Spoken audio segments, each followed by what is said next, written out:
Well, good morning, good afternoon, wherever it might be for you. Welcome to Flying with Mike. Today we're back in South America, preparing to fly from Asunción, Paraguay. And I did not change things. Oh, I thought I did. Hang on a second. Let me make some quick changes here because that is not the flight you're seeing that we're going to be flying. Stand by as we get that all changed around. Well, that's a bummer. I know some of you go, ooh, the 727 again?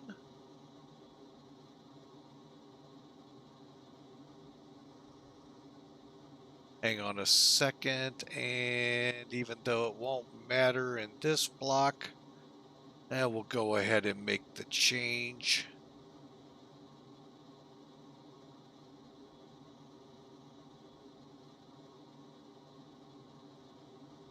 Okay, there we go. And sorry about that, folks. I had the change made and then I closed it, but you know what I did? I did not reset it.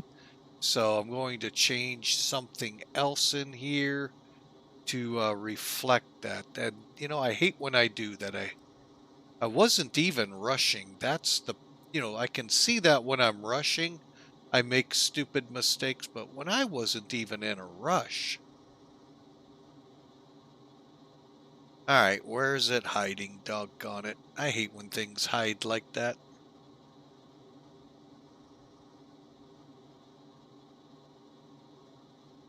All right, well, folks, today's flight, just so you all can see, we're actually going to fly X-Plane 12 with the Neo. And, folks, we're going again out of Paraguay up to Viru Viru up in Bolivia. So about a 600-mile run. So I hope you all enjoy the flight, and I do apologize for my gaffe there. It just proves one thing. We all hate to hear it. I'm human. All right, so we're going to just get right into it and get going here. I know we've gone to, well, it appears we've gone to a commercial break for those who aren't subscribed. But for those that are, we're going to just keep moving on and get this plane up in the air. And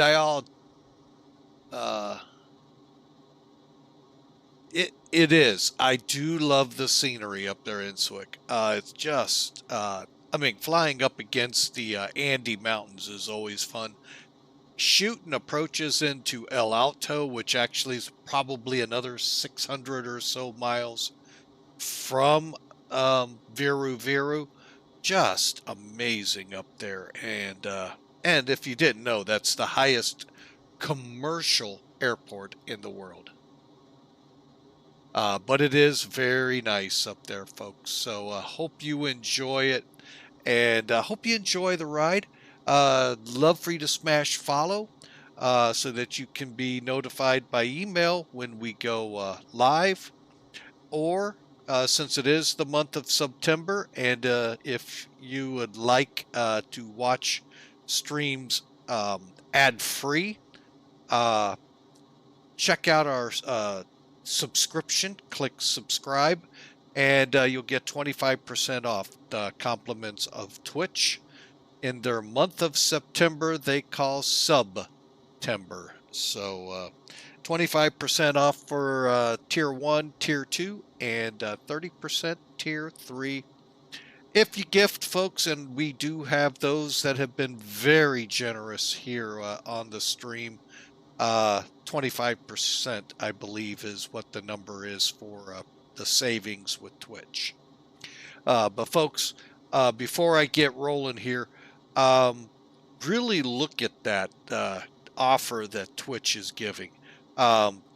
Show the love that you have for those streamers you love out there, folks, especially if you want to watch ad-free, but if you want to help support them, help make what they do even better, think about subscribing, folks, and we hope we're one of those you love, and you send some love our way too with a subscription.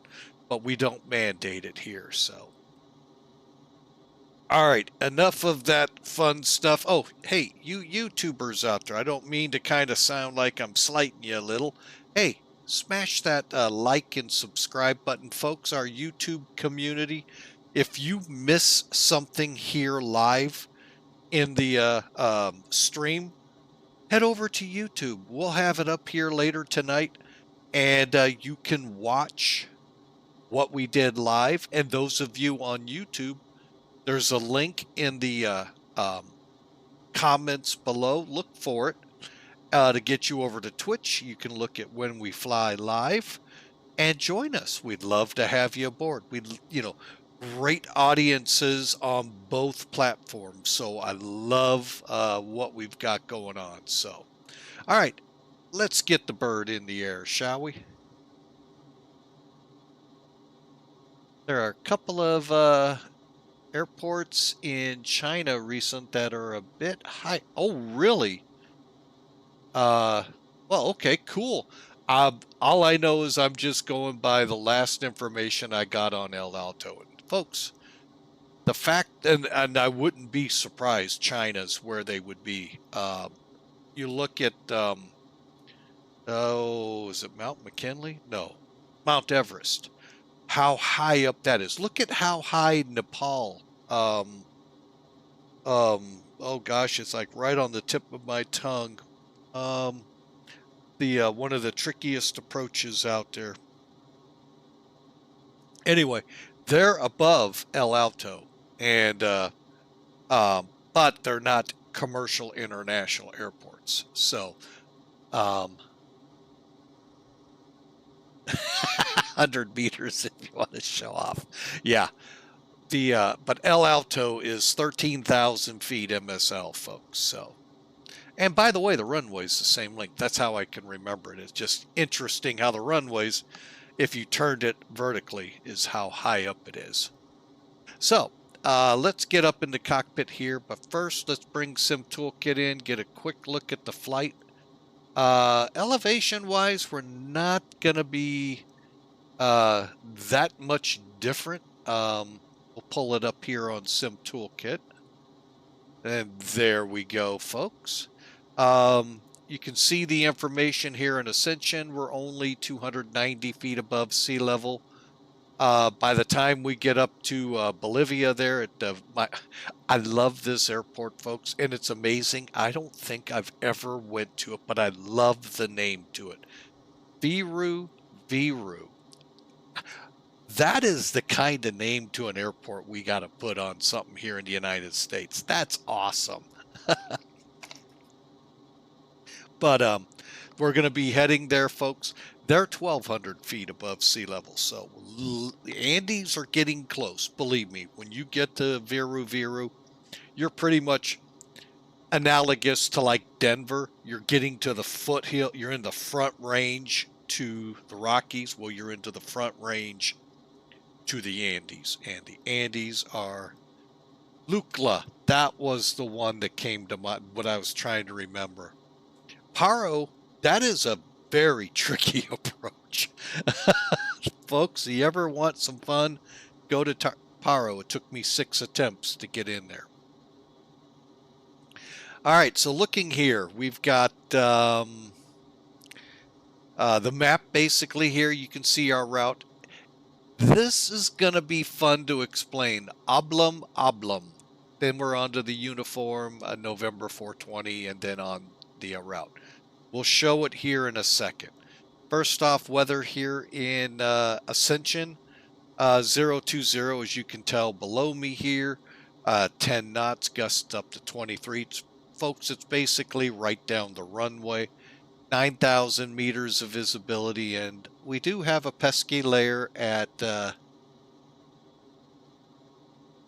let's see, not sure how realistic it is, but I once took my Beluga into Paro. That's awesome.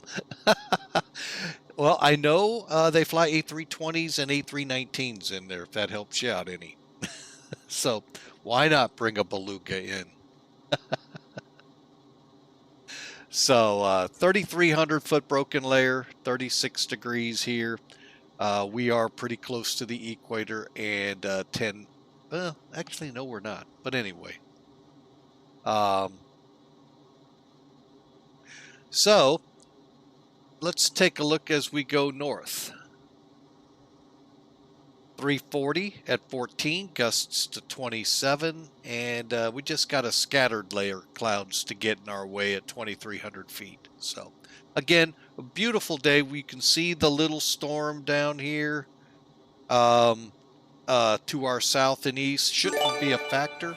Int'l, there we go, gifting away. Inasuk68 gifted 1 subscriptions to the community. That is awesome. Thank you, sir. And looks like Bad Attitude snuck in here and just got a subscription. Awesome, Int'l. Thank you so much. The generosity is well taken and humbling at the same time.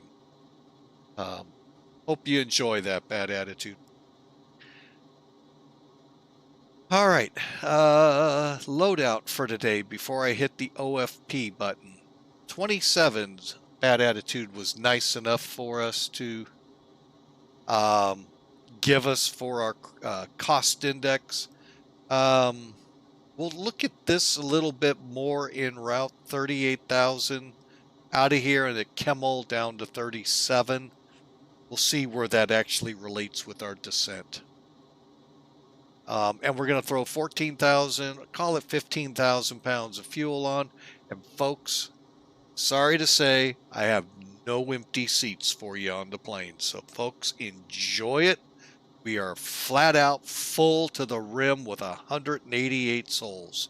I think they're sitting on knees kicked up to get some people in this plane. They have got it jammed full. 41,000 pounds of payload. So this is going to be some fun flying. Let's take a look at it on SimBrief.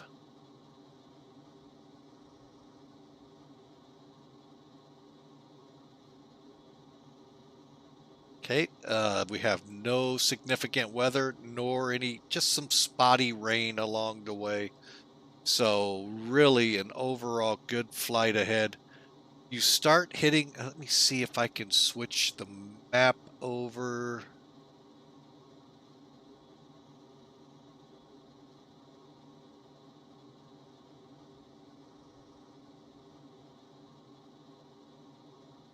Hang on a second, I'll get it.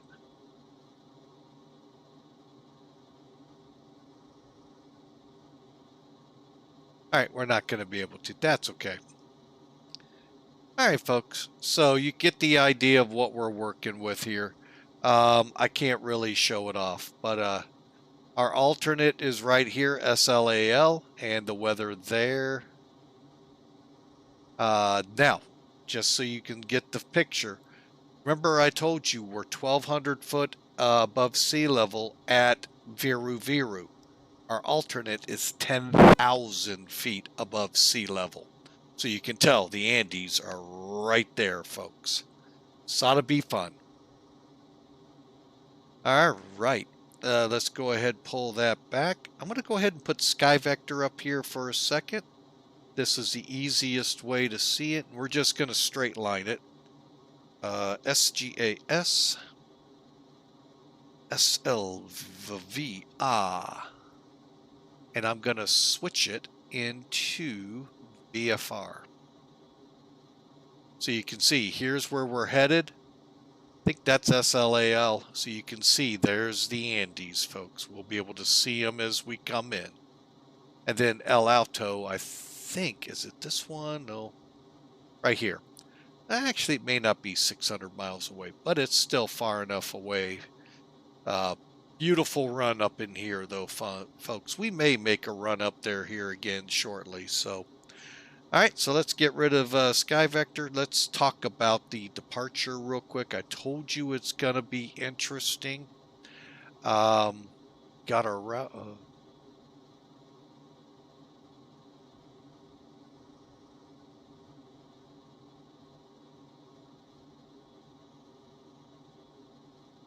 Huh. Or why it errored on it. Maybe I'm thinking because of our departure. Because again, it's the same name twice. All right, so looking at it, OBLUM. Oh, we don't have a chart for it. Doggone it. I was hoping, well, yeah, we did. Hang on. Cancel.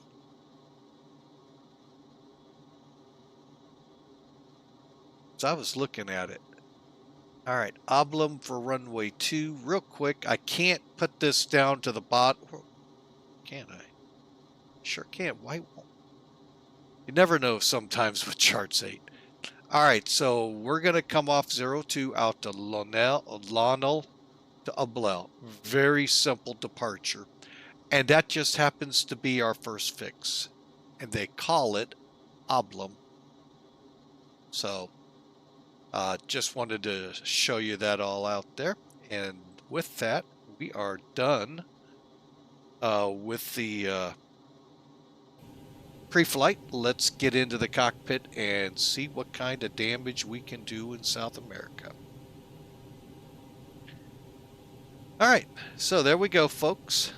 We are currently powered up to up to the point where we're on the external power. We've got the fuel pumps off, but we have done some of our due diligence. We've got the aircraft in the process. It's been fueled. We have 14,800 pounds of fuel. We were told to take with us 14,700, so we're pretty good on that route.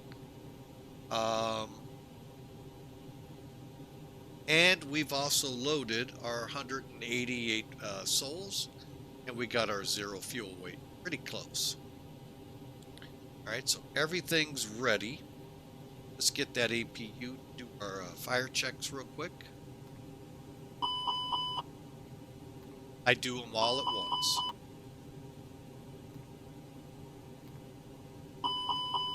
Okay, we've got our, oh, and I also had the IRS aligning.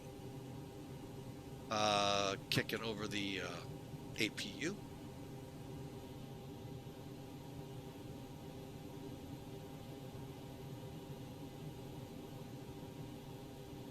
And it's waiting for me to do our magic with the ordnance and all. So I'm going to get that page ready to go. So we're not waiting too long on it. It's on this page, I don't think so. Have coordinates, it looks like. Yes, we do. Okay, we do have coordinates. Okay, flaps open. Start.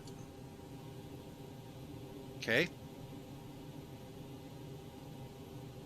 Get it fired up, do some quick checks, and then we're going to start programming the FMC. Then I'm going to tell them to let the cattle down the jetway. Like I said, this plane is going to be stuffed to the brim.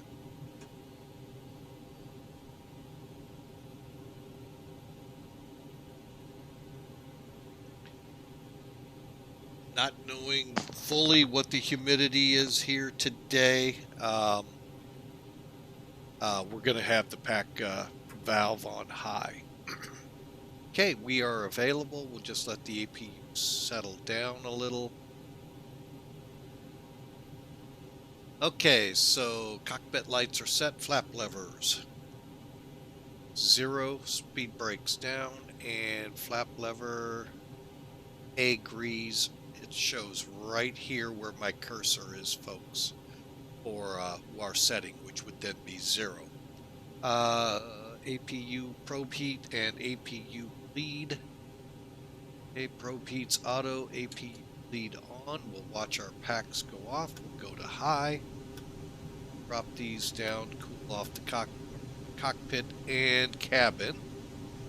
And finally, working through cross bleeds in auto, air conditioning temperature set. And we have Gen 1, Gen 2, or Gen 1, Gen 2 set. All right. And our voice recorder looks good.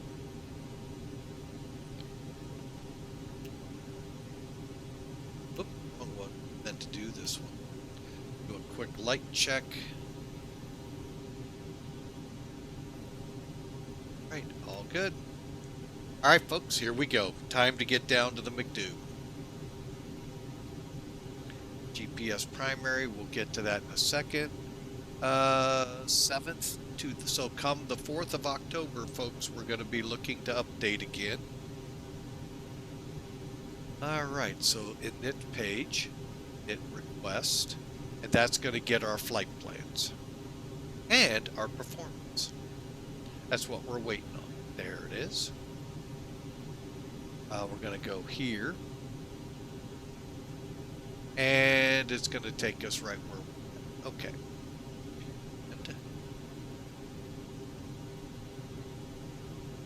And we're set there. Okay, next up is the F plan, right? Yep. Okay, so SGAS. Planning a runway at 2. And looking for OBLUM. So transition. Insert. Let's go ahead and switch over to plan and take a look at it. I am going to bring up charts only so that we can verify as we're going along. As you can see, I was planning to put in our coordinates where you see it there, but it just wasn't to be. So there's where we're parked, gate 3. So and we'll just basically push back facing north, taxi out on the ramp to Lima to Bravo, and then on to runway. Wait, correction. We'll face south and come down to Kilo, head down Bravo to Alpha. My bad. All right, OBLUM. All right, so again, it's Lonel, OBLUM, and then on course.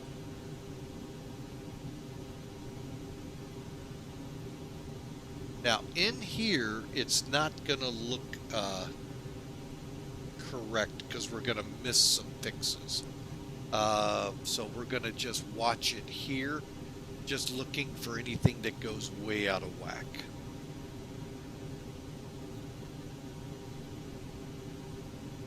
Okay, there's Kimmel. So now we rejoin. We should only have ORMU, XOLAT, and TOMUR. So there's that, XOLAT and TOMUR. And then we start our arrival. Now the arrival, if I'm not mistaken, we do not have any, no. We are currently, I believe it was 3-4 we're planning. I gotta get,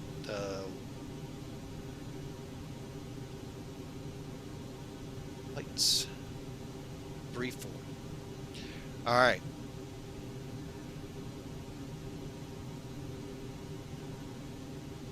So for 3-4, we have an RNAV. I can tell from this. We have 2 ILS, entire and final, and veer. So we'd come out and we'd come in, do a procedure turn, come out, turn in. That's too much work. I'm actually leaning to the RNAVs, but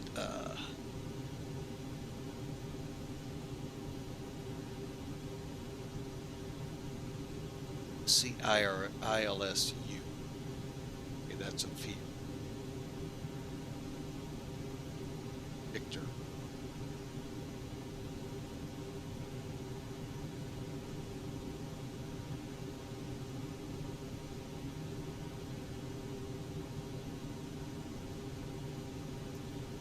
If I did, let's look at Yankee real quick.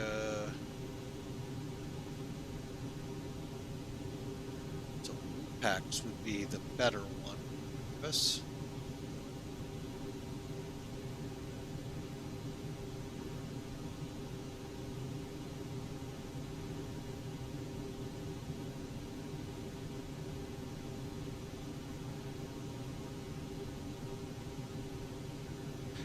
we are gonna. We'll go with the IL. Let's see real quick. Yeah, that's what I thought. Okay. We're gonna go with ILS Victor for 3-4. So we'll come over here, select Arrival, look for ILS 3-4 Victor, and there's no star.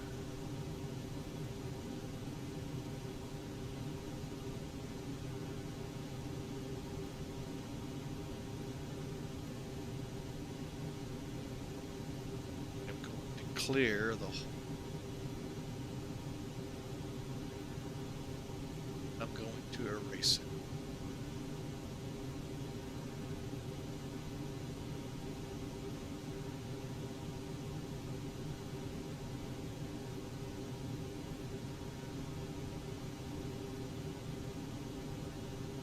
We're gonna come in this way, so yeah, we'll be fine. We're gonna not do the hold.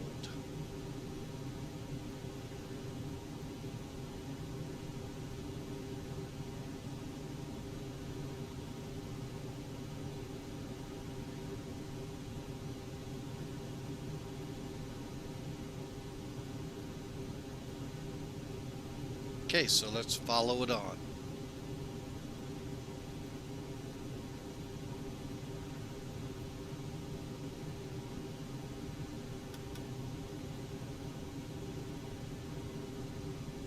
Okay, and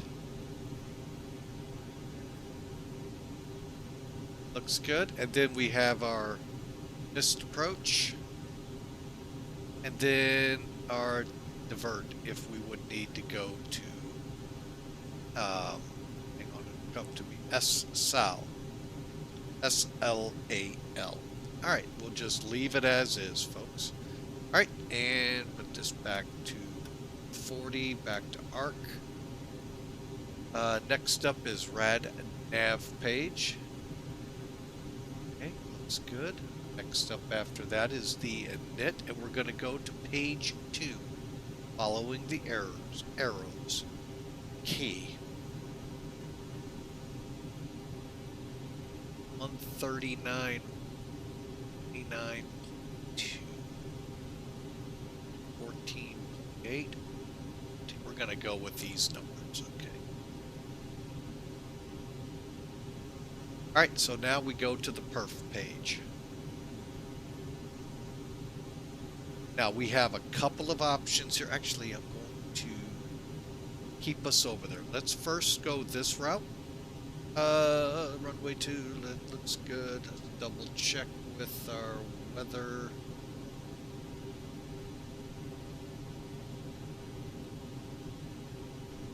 .240 at... It's just shifted on us. Doggone it, I hate when this happens. Alright, the wind shifted. Going to 2-0s now. Back to our flight plan page. And this I've actually never done, so bear with me, folks.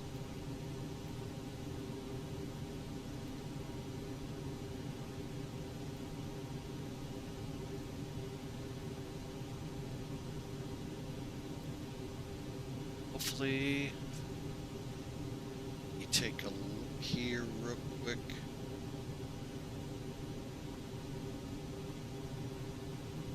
Okay, so now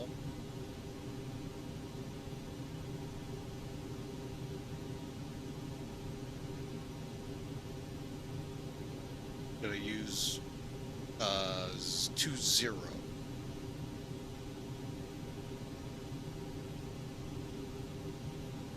So we go out to Verdu, to tell it, and then to affix 50 miles out at or above 20,000, and then OBLUM. Again, looking for discontinuities, and there are. Cool. All right. Sorry about that, folks. You gotta love the weather. It just never can stay the same, can it? Back to perf. All right, so now we're going to go full length so we don't have to put any distance here. We've got a weather now showing us 240 at 16.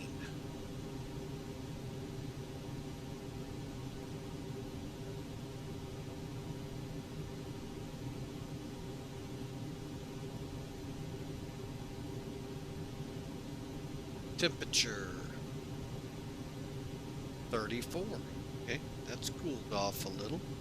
And our altimeter 1008. Now, how I work this, folks, go ahead, get your... Oh, I know why. What happened, I'll show you here in a second. I'm going to go ahead and set my altimeter 2977. Okay, I had it still clicked in over here. That's why it wouldn't. And that's what I run into all the time when I have troubles. Runways dry, off, CG, fine, flex, 11,000 foot runway, we'll think about it. And the air conditioner on. All right, let's do both, shall we? We can do it right here, real quick. Hit complete.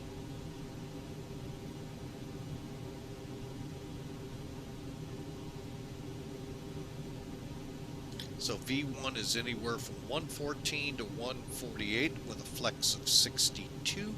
Rotate 148. And we're going to have approximately 1900 feet of run. Okay, let's switch to Toga. Now you can see we get off with a lot more.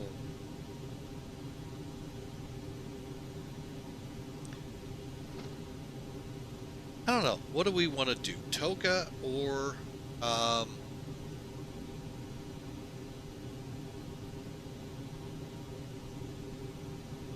Toga or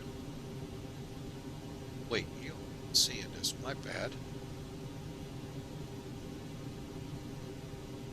All right, so let me back it up. Here's flex. Oops. Okay, so here's Toga, folks. Gives you the idea of what we have. Now we'll go to flex. You know, I'm kind of leaning to flex to see how this bird does. So let's do flex. First off, uplink takeoff data. All right, so 29, is that what we said? 77. Wind is 240.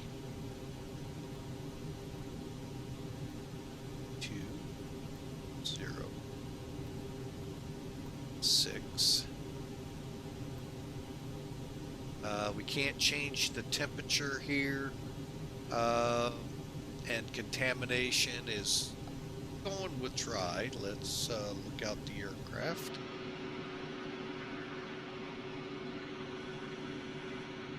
I think that's a safe assumption.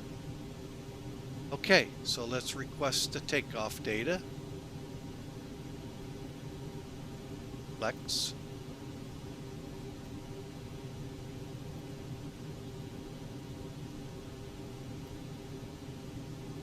Okay, and they're going with a flex of 62.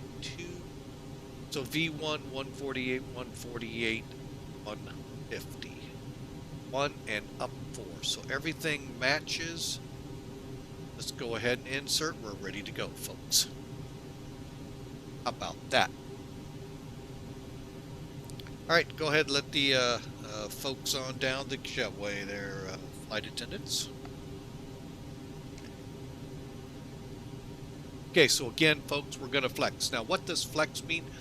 We're not max takeoff, which Toga is, max power. We're putting enough power to the engines to get us airborne, climbing, and yet still building, you know, getting there at a reason in the proper amount of time. There's no need to stress those $1 million engines out on the wings. So here we go. All right, so we said we are ready let's get back to the checklist. All right, so I'm going to go ahead and close this out for now. All right, strobe lights are in auto. Going to run on nav 2. Seatbelts on. Emergency lights armed. Landing elevation straight up and down. If you got the needle pointing up, you're auto. Probe heat and everything else is automatic. Pack flow, we've got it set for high. And fuel pumps coming on.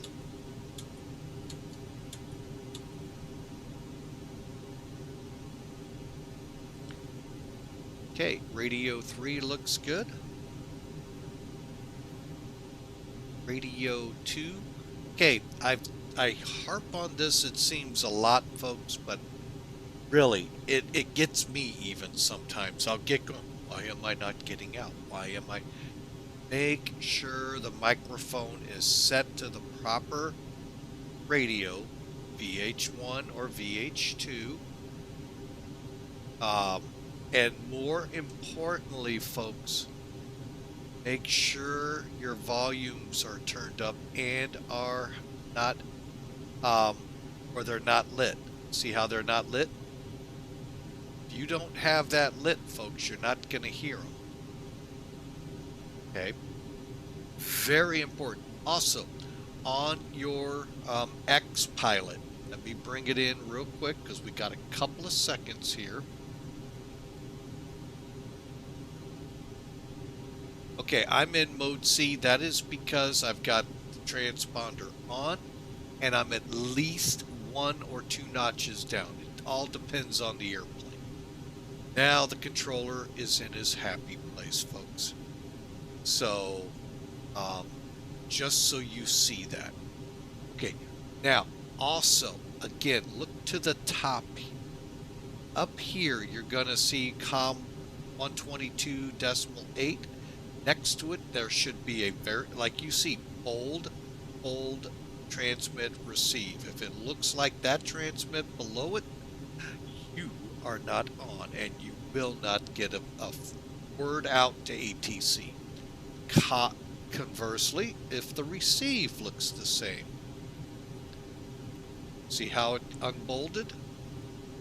Same thing, folks. So again, I harp on that because I can tell what's going. It happens to me, folks. So if it happens to me, it happens to other people. This is the way I look at it. All right. So a couple of little helpful things I've picked up along the way. Okay, we've done our fire checks. Radios are set. We've got our FMC set. We're ready to push back. Firing up our ACARS program real quick here. I always mean to start the sim without administrator so I can try again Smart Cars 3, which Millennium Aviation is running on. We're slowly working towards, and I keep forgetting. It's one of those habits I can't get out of. So bear with me as we're waiting for it to fire up. Here it comes. Hello, where are you? There you are. Lights.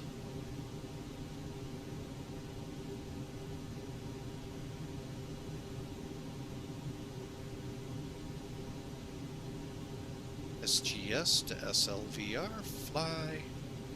Fly, he says fly.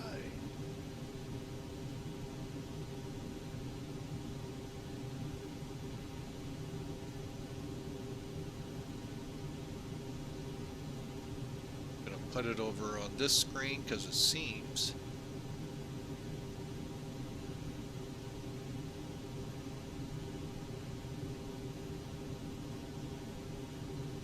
I'm gonna go that that's the right airplane. Hold mackerel. I can't tell. Well,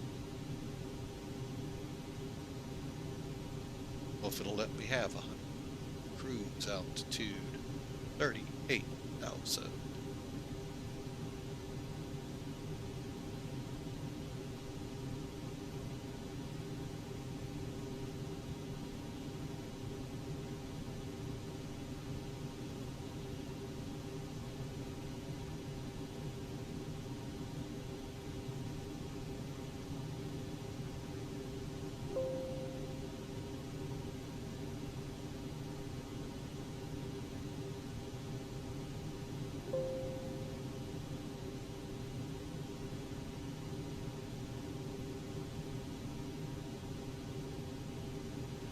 Wish I knew what they put me in, but alright, that's fine. It'll work. Alright folks, we've got 8 cars running. We are just about ready to get going. Let's come down here. Let's do it the easy way, folks.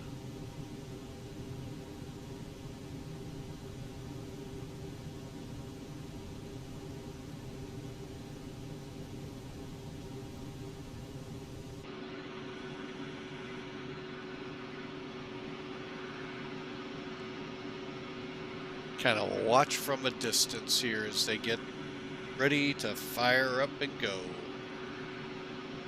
Goes our luggage loaders.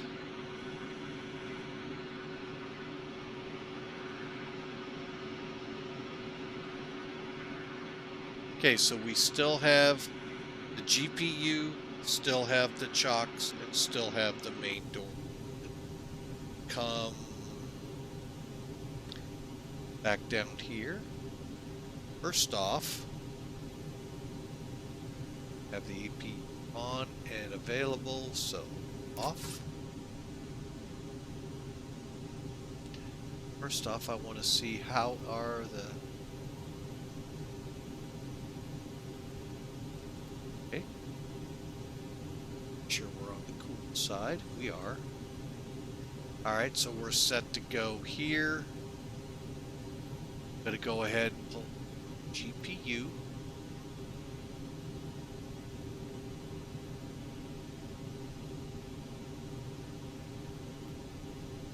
Alright, we are moments away, folks. Last check here of ATC.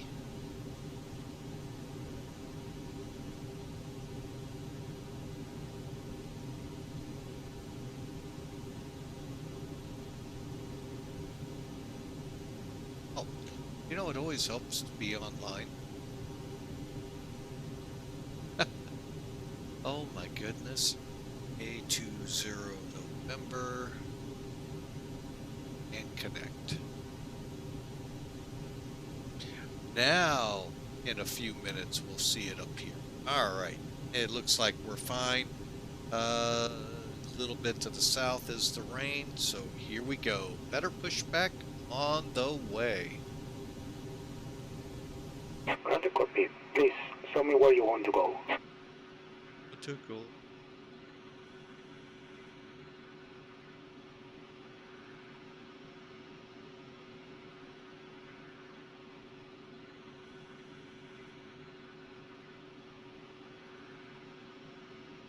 Ground the cockpit. Tow is driving up. Alright. So all we gotta do now is just wait on the tow. Folks, I want to thank you again for being a part of Flying with Mike today. Smash that follow button if you're new. That's how you'll know when we're live again if you like what you're seeing. If you're watching us on YouTube in the replay, folks, we love it with people over there. Smash that subscribe button and the like, and that way you'll know when we have videos, new ones released. And if you're not sure how to find us over at YouTube, stand by. I have a link for you.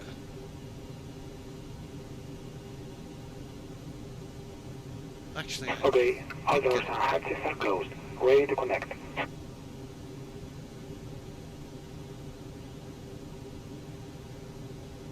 there you go, folks. I need to get those chocks out.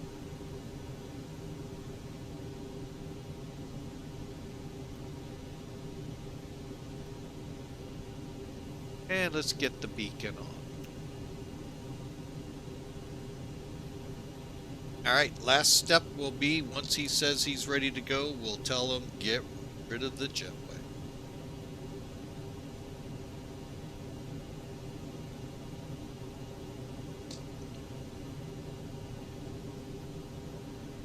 Tow connected and bypass being inserted. Release parking brake. Okay, they finally got the count figured out back there. Auto. You love me! You really love me! Oh. Got a Marpeth just subscribed with Prime. Well, looky there. Welcome in, Marperf. Subscribed with Prime. Thank you, sir, so much. Welcome aboard. Thank you. Hope you enjoy. He subscribed with his Prime account. Thank you, sir. And let you know that we take the money and put it back into stream. So thank you so much, so that we can try to make it even better than what I hope it is right now for you all. But thank you, sir, so much for coming alongside us. Wow, that is still humbling as all get out. But thank you, Marperf. And I know I'm sorry if I butchered that. Okay, everything's closed up. Let's pull that jetway away.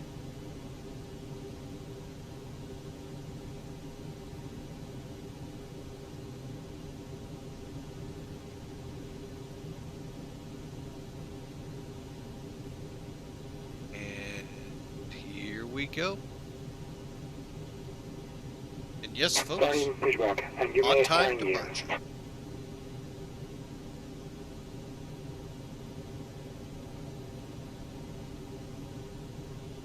Okay, here we go. Engines coming alive.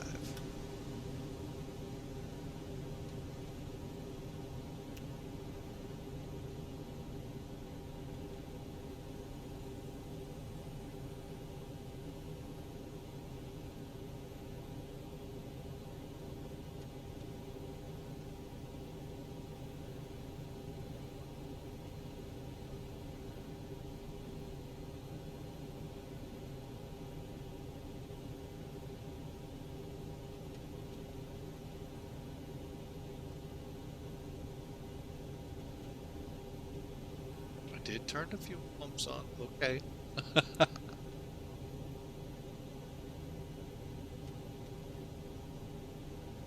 There we go. I think we got light off. There we go.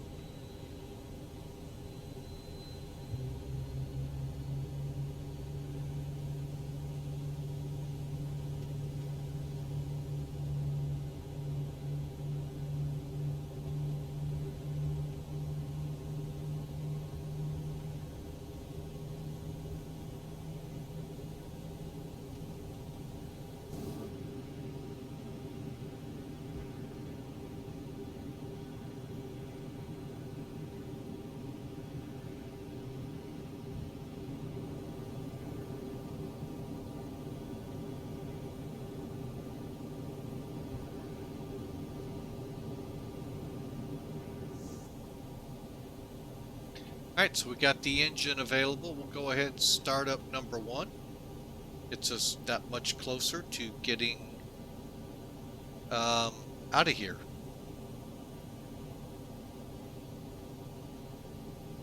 Okay, here comes engine number 2, spooling up.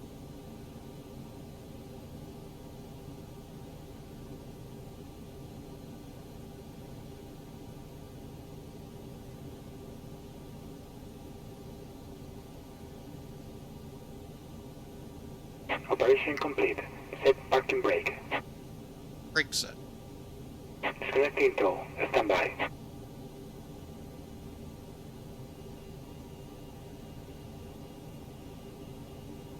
And we got a light off. Let's see what we hear outside.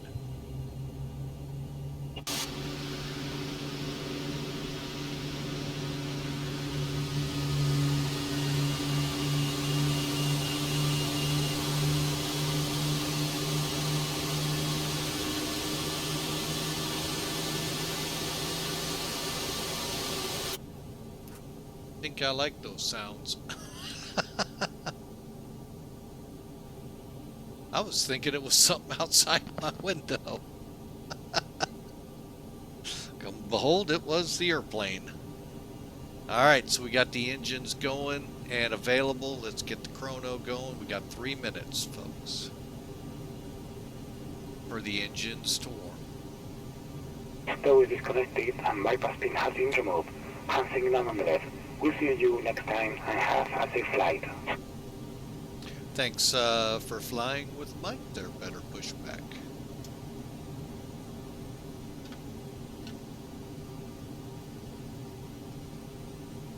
Okay, flaps are coming down. Let's wait on him real quick.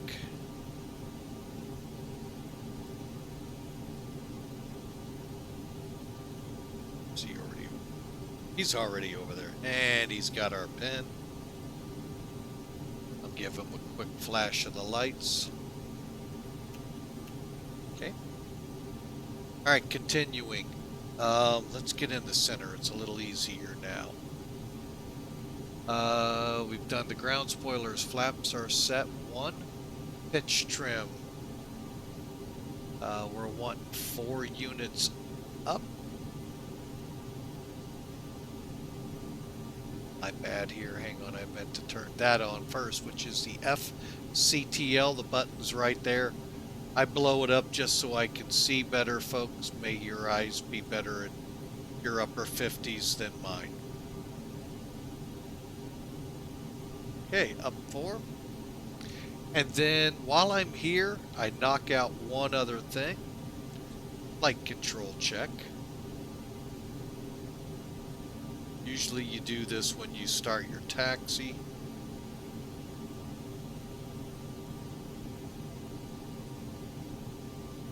On the other hand, if I don't do it now, forget. Because from here on, it's pretty much not with the checklist. Okay. Clear. Alright.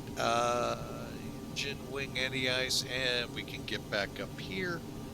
Let's get the APU shut down. Head over to the slides. Arming doors and slides. Nose wheel, elapsed time.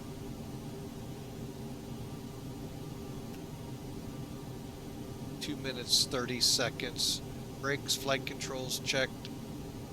Nav climb, we don't have our altitude yet. Is there one? No. Straight up to 38.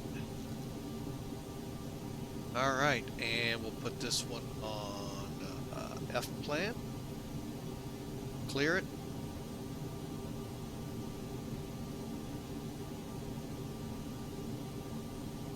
Okay, and I think we're ready to taxi, folks. Okay, chrono off at 3:15. Here we go.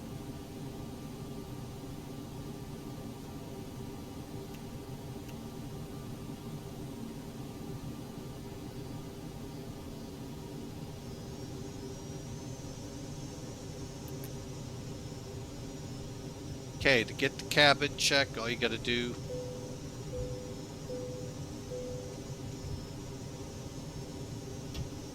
and see if the aircraft is studied well and passed its test.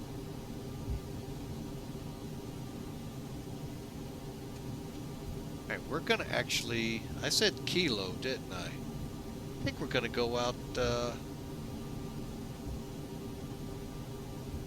yeah, I guess we'll go out kilo. I just noticed the high speed. We could have gone out that way. That's not on my chart. Oh, yeah, it is. I just saw it. Okay.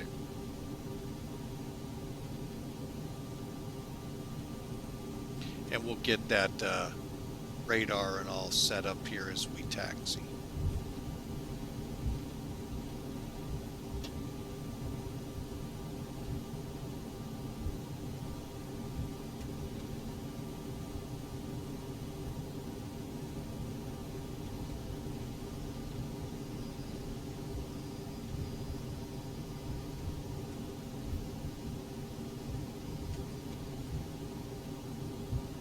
Okay, let's get our radar set up.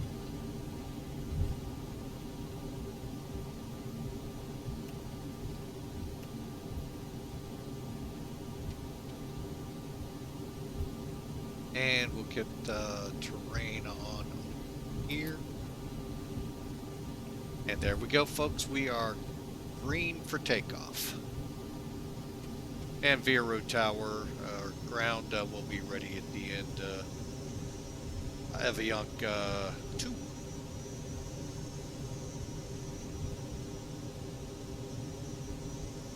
Roger, over to ground. Iowa Scotsman, welcome aboard, sir. Hope you're having a great day.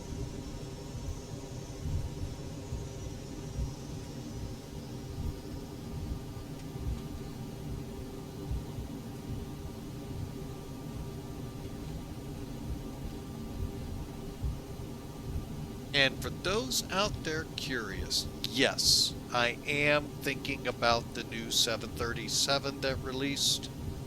The classic, many are calling it the I think it's a 300. I am thinking about it. One little thing I gotta work through with it, but overall it looks like, from what I've seen, a phenomenal aircraft. But there is one little, well, one of the airlines I fly with reported one little problem with it in reporting on their sites. I haven't heard from any of the others that I fly for.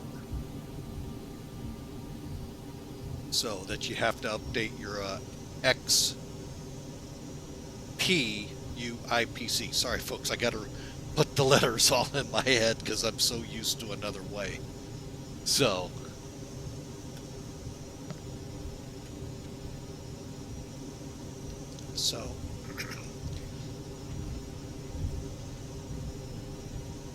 oh, sorry about that, folks.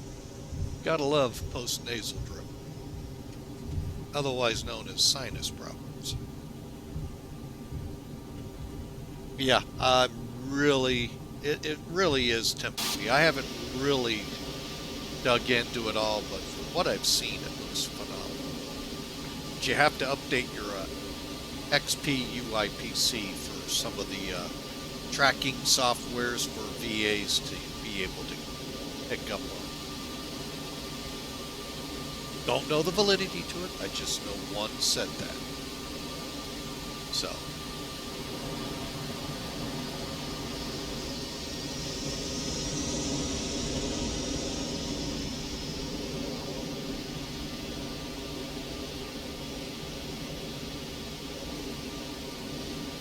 That's why I put that out that way, Iowa. I really don't know enough about stuff. I have yet to run into a new airplane that had that creep up in it, so. Alright, so hang on a second here, folks. Let's run the final takeoff checks. Parking brake is set. Okay, transponder, TARA.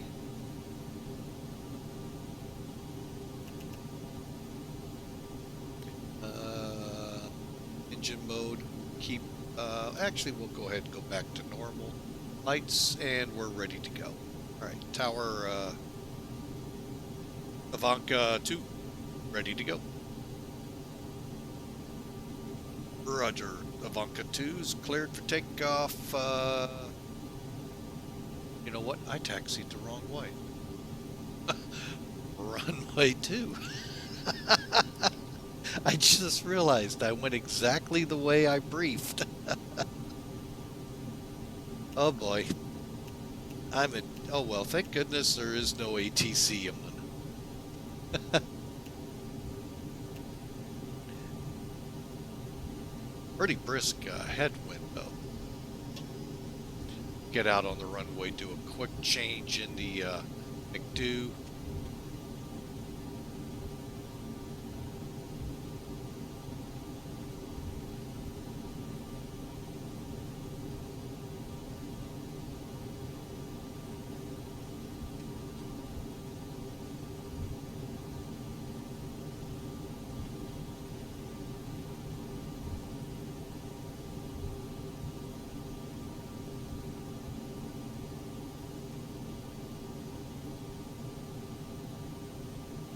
You know what, we'll just take off using that one.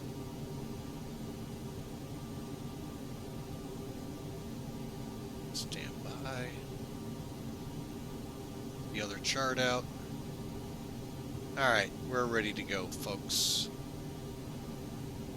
Lights.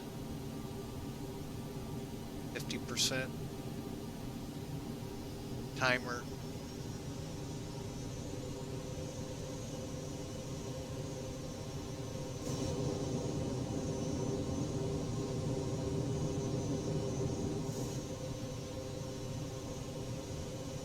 go.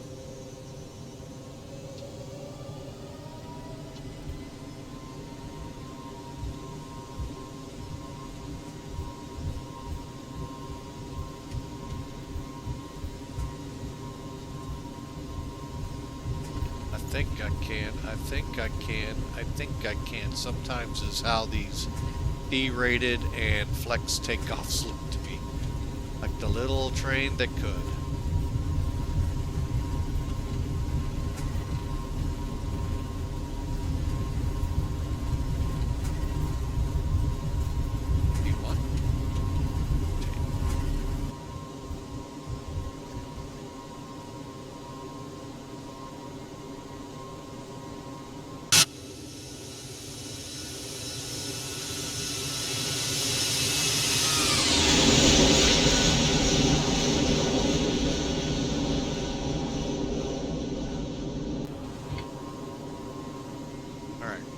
Heading.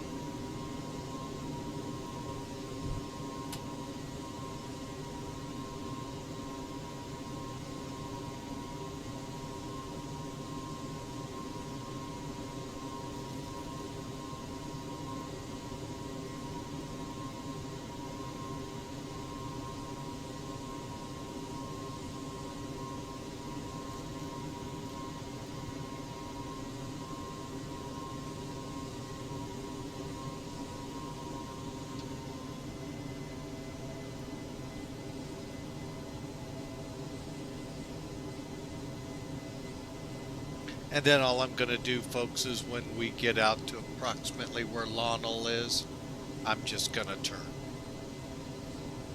It's 10 miles. Yep, I screwed up. Alright, so flaps, not yet. Can put the ground spoilers in from armed. Above slat speed, so we're good there. And real quick off the auto brakes. And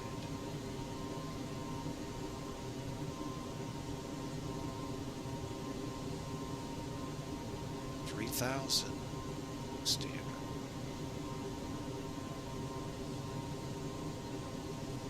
Alright, just about there, folks.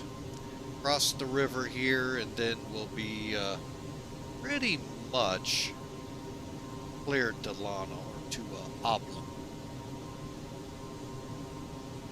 But again, hope y'all are enjoying. It's a fun flight here. Going to an interesting place called Viru Viru. Always love that name, folks, and I think we're going to give it a shot today. Why not? Alright, and here we go, folks. Let's go direct. Hear 'em. Insert.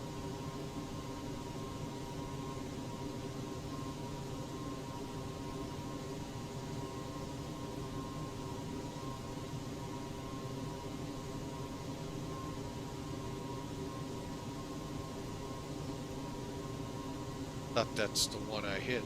Glad I looked, and we're back on.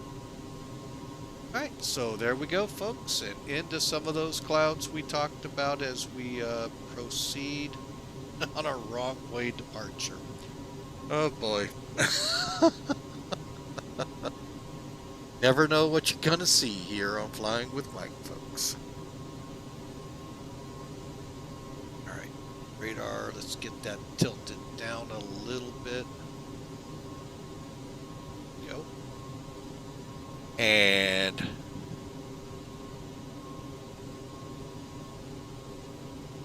look at that again. Yeah, we're weather plus turbulence. Okay.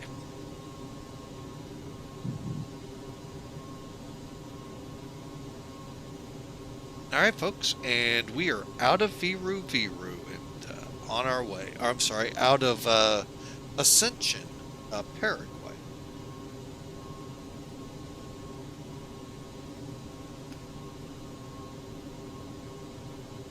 So, folks, if you are tuning in for the first time and enjoying what you're seeing, First, we welcome you aboard, and we'd love you to smash that follow button, so that way you can come along with us when we go live. You'll get an email if you hit that notifications bell. If you happen to watch us over at our YouTube channel, and that basically is if you missed anything, folks, and you want to go back and see it, check us out over there. And when you do, we'd love you to hit that like button if you like, and subscribe. So we really have great followings in both platforms, both live here on Twitch and over on the YouTube side where we're just in a replay mode. One of these days, I may get the gumption up and go live over there.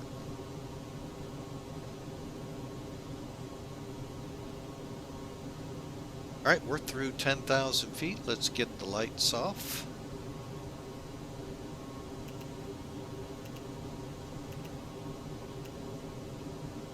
Okay, we'll leave the wing lights to 18. Everything else looks good.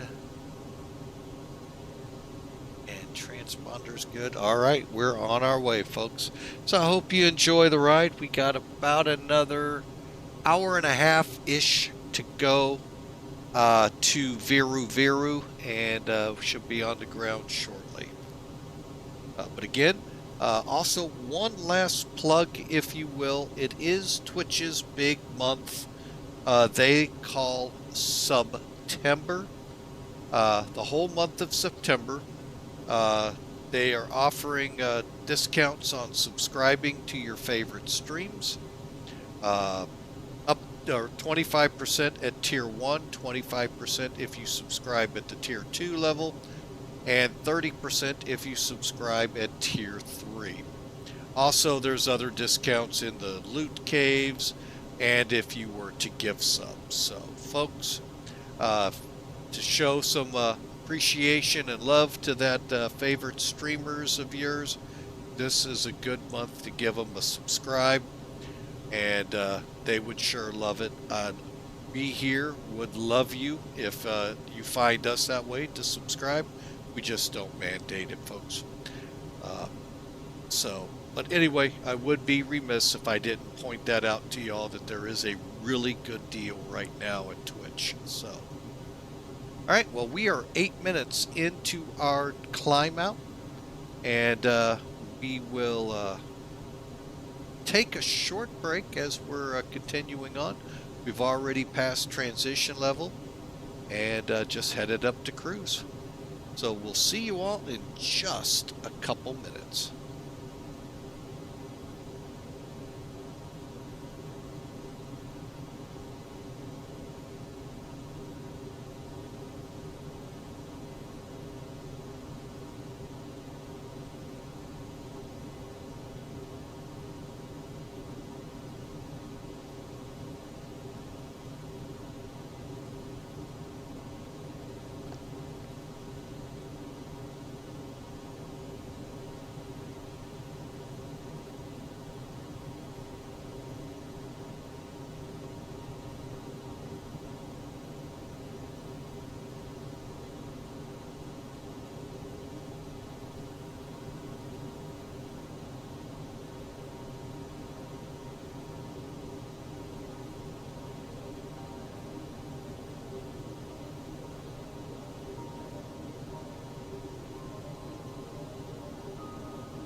Alright folks, we're back with you. And we're through 21, that were actually 22,000. Goodness, how about 24,000 for our climb?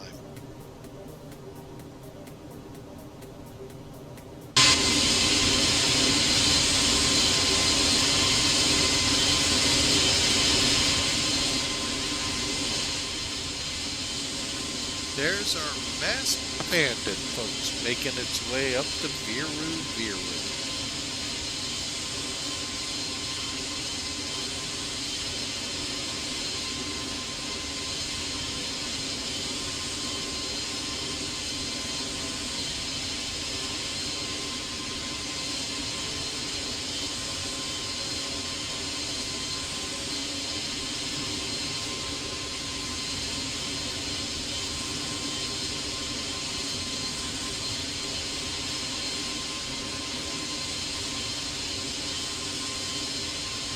Alright, I just was looking at my YouTube videos that are up there and noticed a lot of copyright violations. My apologies first to the YouTube folks and the creators. I did not know that Approaching Nirvana was not an approved source on YouTube. So we shall look for music that's comparable for both.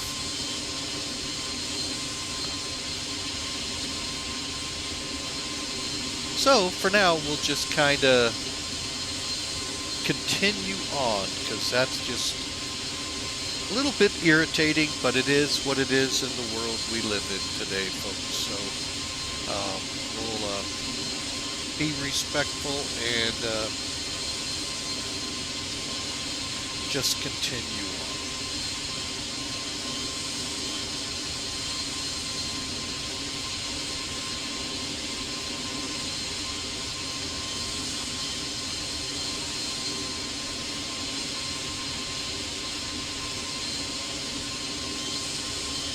Alright, just going through some coughs here, so hopefully if I break away like that, folks, oh, here they come again, hang on.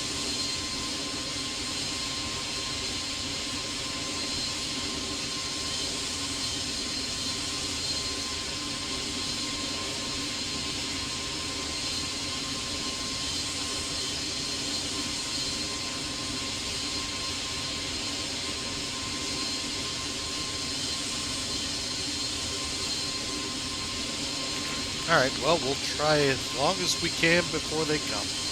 So we're on our way, though, folks. Down to about an hour to get to Viru Viru. So, shouldn't be much longer. We'll get into an arrival brief here once we top off at 38,000 and get our tanks balanced out.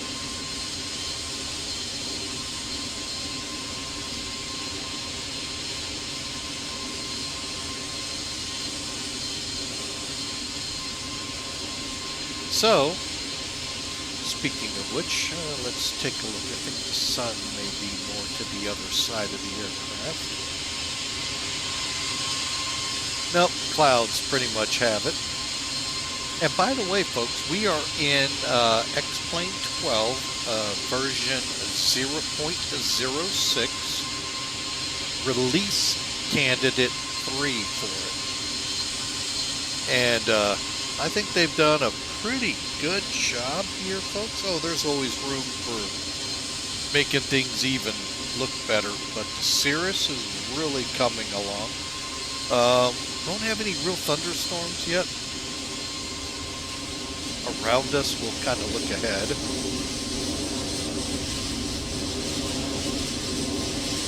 But I mean, overall, I think weather-wise, they have improved immensely. From the days of the pyramid clouds, they're gone, to the introduction of cirrus cloudiness and a lot of stuff, folks. They've really come along with getting this. Each beta or release is just amazing to see. Alright, we're way above where I wanted to be to turn those lights off outside. The wing lights are now off. And we still got a little ways to go. But yeah, they are just coming along. And I'll tell you this much. I've also noticed on a lot of the newer planes, the radars are really... That's, I know, a combination of Toliss and laminar, or the maker and laminar coming together to do that, and it is really, they've come lots of places.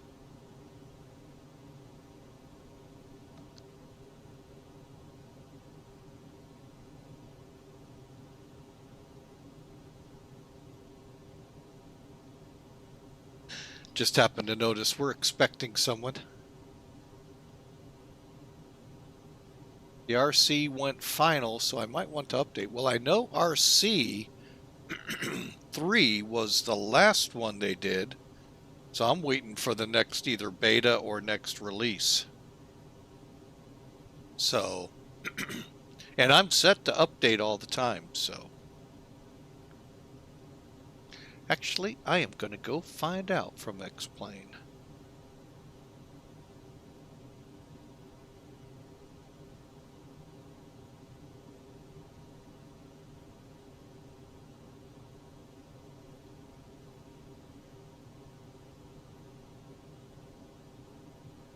Let's see where we stand.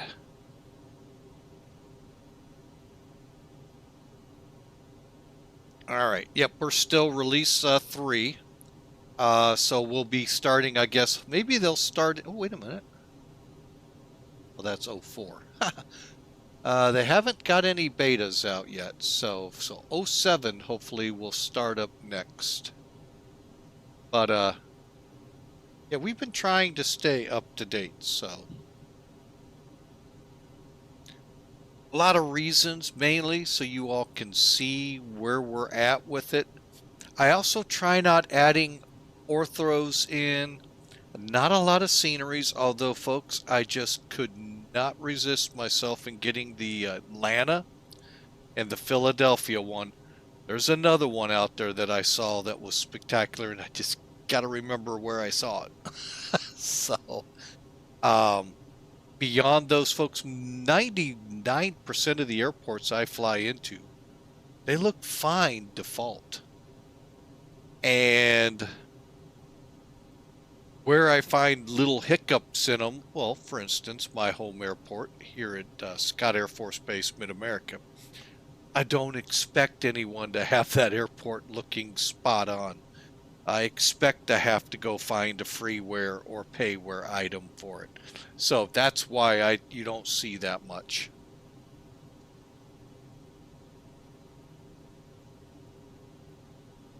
Oh, it's final. Okay. Yeah, I was gonna, well, okay. Well, I have that one in, so the release candidate 3. So we're waiting for 07 if they're gonna start with it. And when. So I know there was one video with Austin that just intrigued me. His discussion on scenery, what it takes. If you guys ever really sat in a windy place, we probably could have there, find some trees and watch them rustling. He started talking what it's gonna take to get the grass to do that. Now, when someone talks like that, folks, that means they're thinking about it. In my pea brain. So, boy, if he gets that, I've only seen that in one simulator where the grass rustles with the prop wash, jet wash, and that was DCS.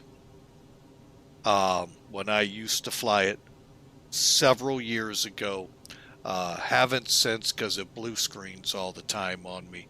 So I just don't. But that was, I sat there in the A10 and just watched the grass moving. Oh no, it was the P-51. And the grass was moving behind the aircraft in the prop wash. So that was phenomenal.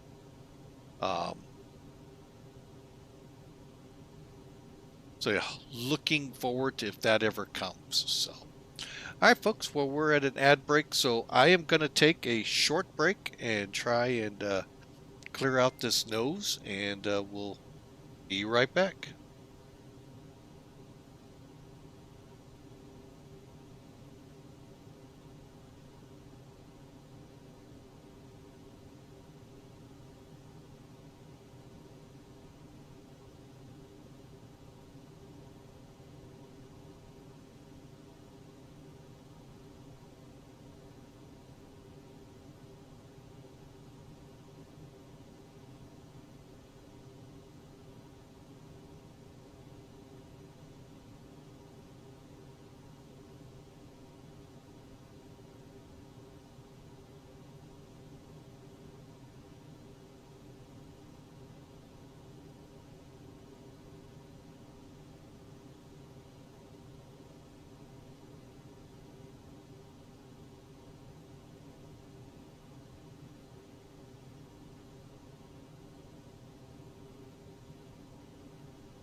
All right, I think we're doing a little better here, folks.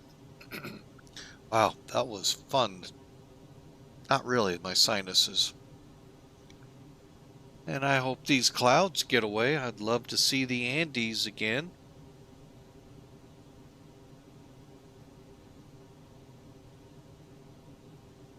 Yeah, Viru Viru, like I said in the beginning, folks. Think of it like Denver, how it's in the front range to the Rockies. Well, this is in the front range, if you will, to the Andes. 1,200 feet above sea level, so it's not like Denver where it's a mile up. However, our alternate is 10,000 feet MSL. So, and it is in the Andes, obviously, so ought to be fun.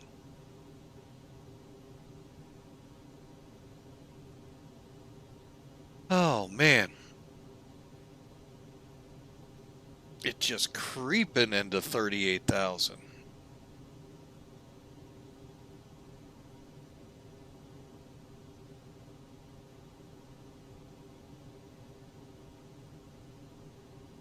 So I hope you all had a great weekend.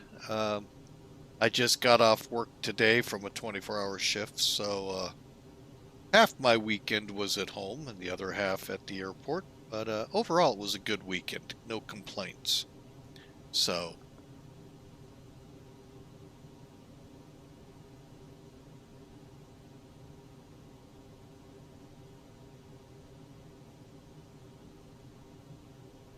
oh, our dog, the Flying with Mike mascot, cracks me up.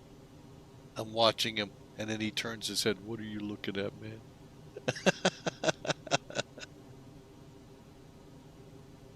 What he doesn't know is about 5 minutes ago there was a truck in front of the house that he didn't even move on. La La Land was all over him. So, oh, the life of a dog. All right, there's 38,000. Let's get the seatbelts off for those passengers back there.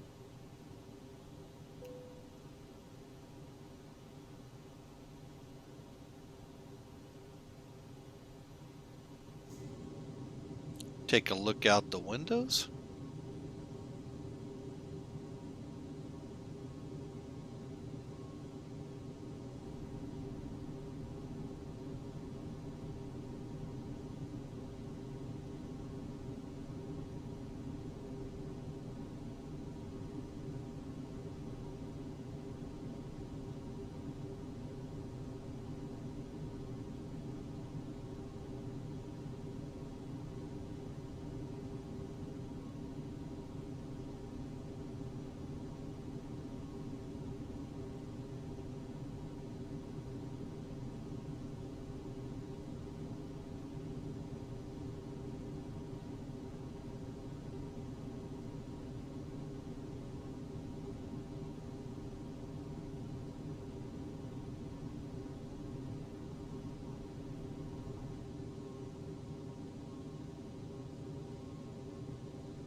And I do like how other countries,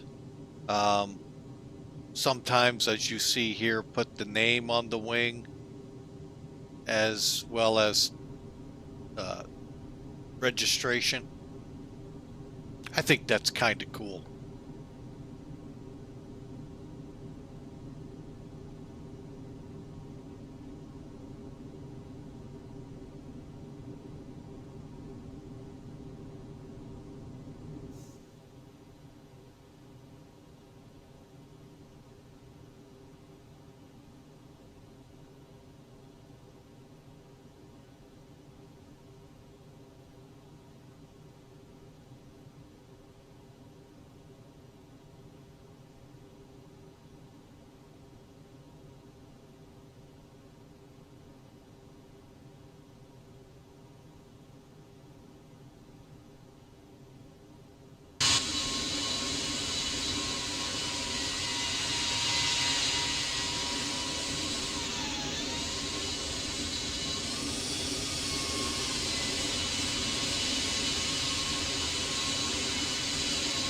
Oh, why not? I love this feature in X-Plane.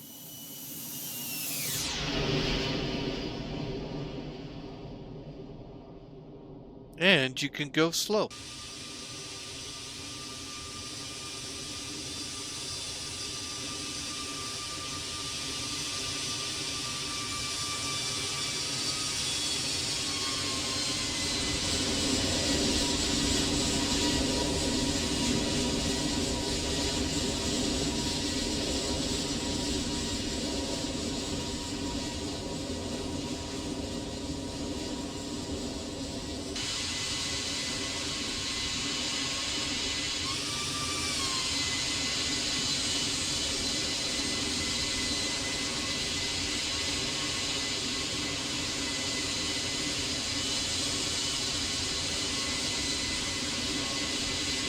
Looking really nice, that Toliss A320 Neo. And if you want to take a look at it for yourselves, folks, bear with me here. I have to pull it out because something is really playing with my timers or anything to give it away. But if I go and just hand it in there, you guys can get it. It makes no sense. But it is what it is. So there's how you can get your, as I like to say, grubby little paws on it. And enjoy the A320 Neo. A lot of neat things came out with this plane that they've now backed up into the other aircraft. So, really nice aircraft. I would highly recommend it to anyone.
Alright folks, and for those not overly familiar with nav displays, now Toliss seems to be one of the few I see this on. Not sure if Boeing puts it on theirs or not, or what. Is the equal time point fix right there where my cursor is right above it. That circle there lets you know equal time point. From that point, it's the same amount of time back to Paraguay as it will be onto Viru Viru. So, all right, let's take a look here. How many miles top of descent? All right, we kind of blew through that. All right, let's do a quick look at the arrival. And then we got to get getting things set up. All right. All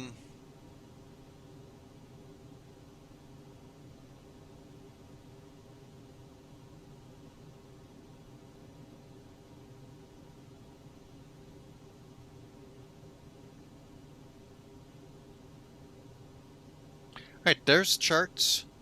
Real quick, we'll go over this approach. We don't have a lot of time. Viru Viru approach, tower and ground across the top. Now the frequencies you worry about the most are right here, your localizer. However, that's automatic in Airbus. Final approach course as well. So 110.9 will be put in and 339 will be put in. We checked that though. 5.5 miles out on the ILS is the final approach fix, and that's 3,000 feet. Now our decision altitude is 1,454 feet MSL, or read it as 230 feet above the ground. Folks, real quick, that's the same point in the sky. There's no differences. Even when you put it in the McDo, there's no difference in where that dot is in the sky. It's just how you want the minimums to come up. 230 feet above the ground? Or do you want it reading it from above the sea level? They're both at the same level. So the 1454 is read here. 230, I believe your radar altimeter is right here. Again, same point in the sky. Okay, so you're going to come in to enter. You're going to fly the localizer right in. If we go miss, we go to Gutdog and we go into a hold and decide what we're going to do. 3,000 at enter. We'll travel over to 5.4. And as you see, the treasure mark is there. So we need to be on glide slope as well. And it is, for this plane, going to be about 2 minutes and, we'll call it 15 seconds to go from 5.4 into the run to the missed approach point. Okay, and there's your missed approach again, and our minimums. Visual 800 meters. All right, so the charts are easy. Again, here's how we're coming in. From TOMUR, we're just going to go direct enter, and then enter right into the approach. Not going to do the hold.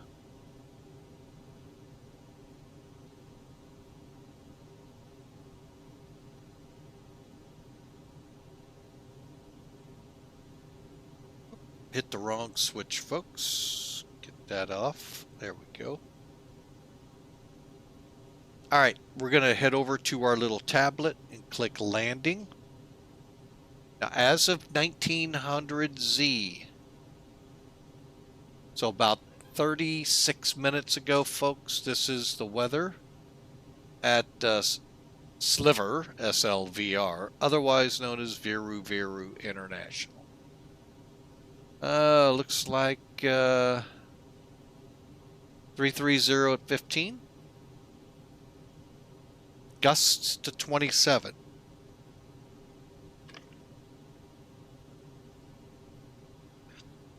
Uh, 8,000 meters.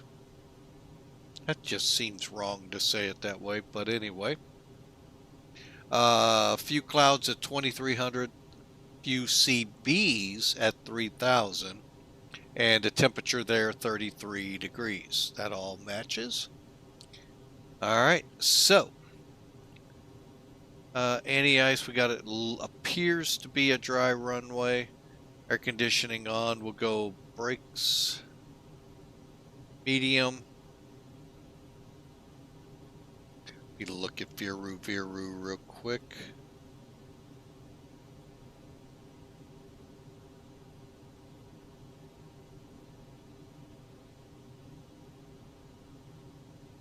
Well, hopefully we can make it to Bravo and taxi in. They only have, wow. Huh?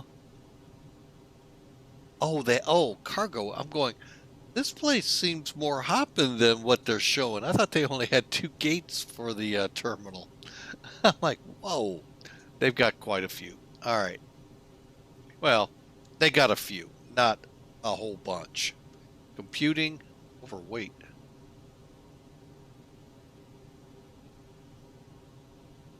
That's not good.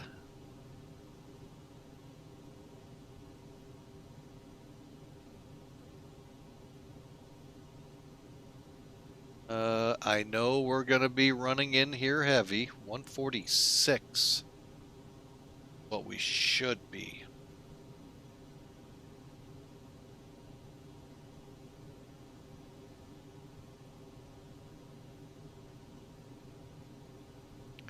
$146. Let's do that again. All right. Whew. I'm going to say, we're estimating 146. So, yeah, we'll see how we're doing as we come in. So you can kind of see what we're going to need. Now, if I turn this to low, we scoot down the runway a little bit. Might not be a bad thing to do. Well, unfamiliar. It's always better. I can always disengage the brakes.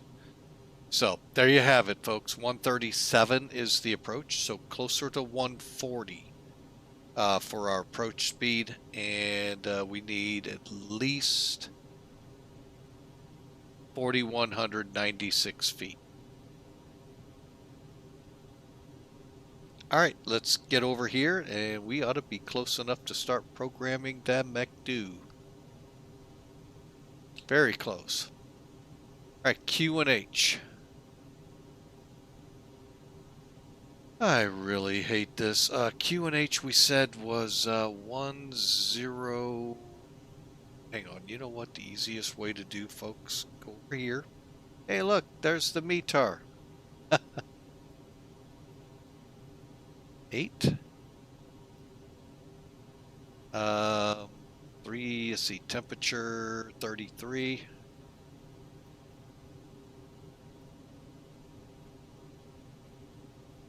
$330 at 15.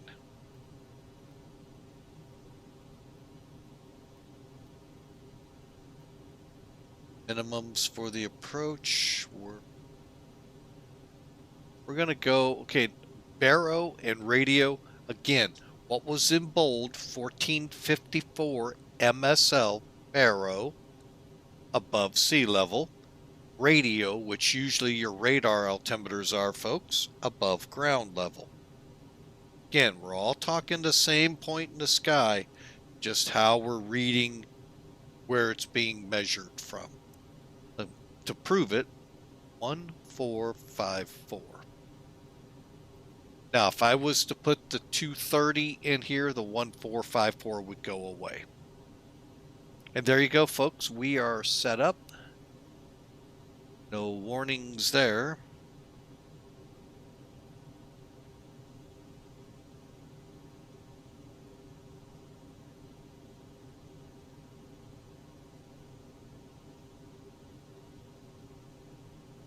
All right, so go back to performance. 31 mile. Oh my goodness, folks. I'm doing all of this programming. This is the KIMAL.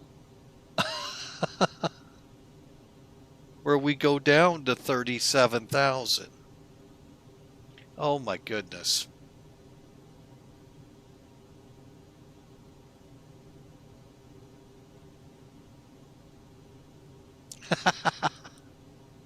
Well, thank you there, Marperf. Yeah, it is a lot, but it really isn't. Obviously, once you get used to it, hence why I have so much trouble with the 747. I don't fly it as often as I do the buses and the 737. So those are like second nature to me, those two. But the 747 takes me time and I get behind it real quick. The MD-11, I kind of work myself through because I know how to fly an Airbus. And if you know how to fly an Airbus, you got the MD-11. You've already knocked out half the way of flying it. So, and I don't mean to knock you guys in Boeing. Just realize it was never a Boeing product. It was McDonnell Douglas. All right, so, oh goodness, I got fooled. I'm like, why am I not seeing the top of descent flag? Step now. Well, we're gonna let it stay.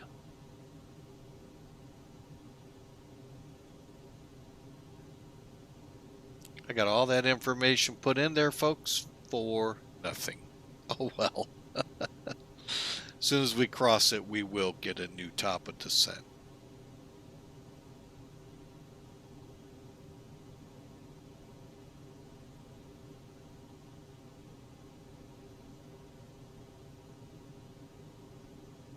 I wonder if I go clear.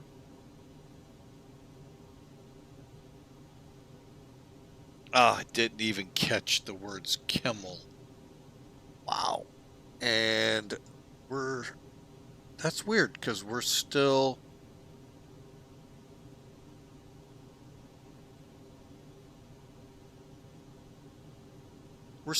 in a westerly direction, unless they're one of those where it's more of a north and south thing. I think Europe's kind of like that on your flight levels. Correct me if I'm wrong, those of you guys that fly in Europe a lot. Where we set up 360, 180, I think they're more 9 and 27 above, below, which one you're at even or odd.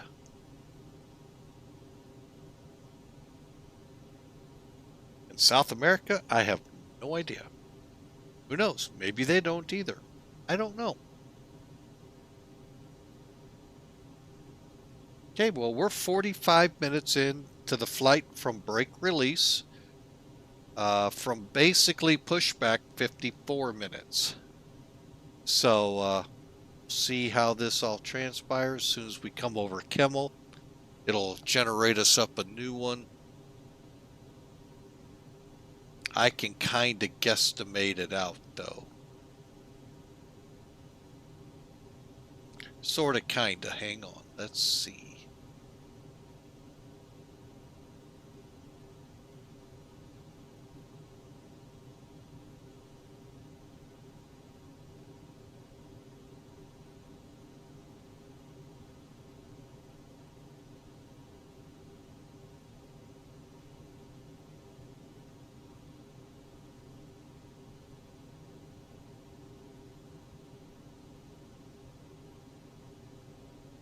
I'm going to guess at Ormdu. Step deleted, and we're 182 miles now from our top of descent. That gives us plenty of time here, folks. Pull up legs. Make sure. Breathe that. Whoa, that's because of the hold.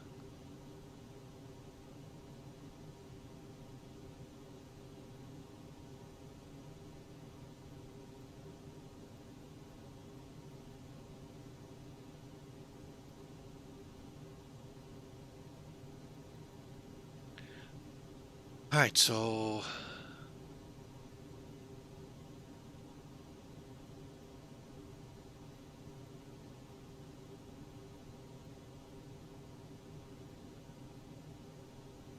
okay.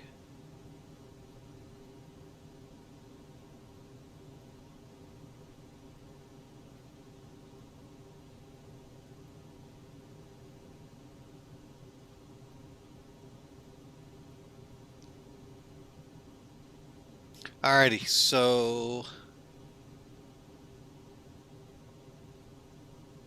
perf page 140. So we cut off 40. Now you don't want to hit activate approach phase, folks, until you take over speed control. If you don't, you're going to drop down, hang on, to 150 here. And it's going to take you at that speed. You may need flaps because it may bark at you pretty loudly. All the way. And you know, from here to there, folks, is that doesn't tell me anything. 31 minutes, or I thought I had mileage up there. I don't. Okay. So you know it's going to take a little bit. Total distance.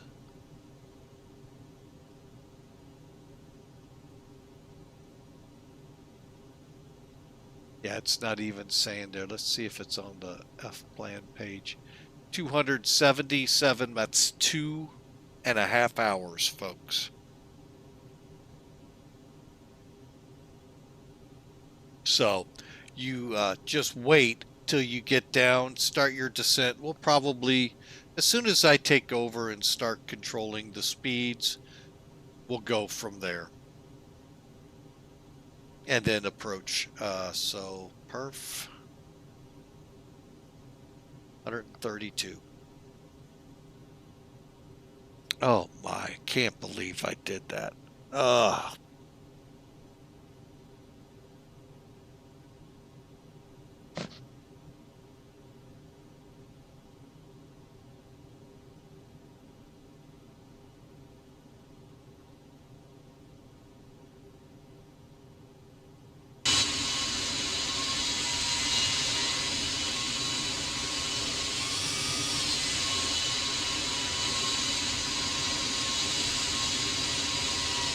I'm just going to leave that there. I'll be right back. Got to use the restroom.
Alright folks, I'm back with you.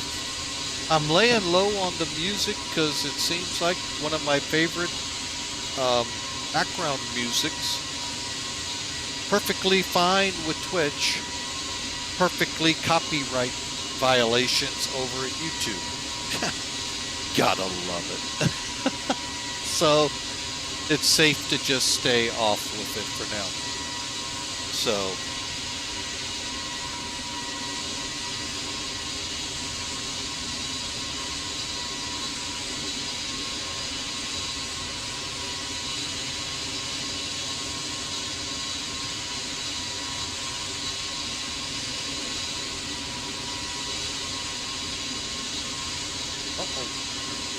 Sim Toolkit must not be playing nicely.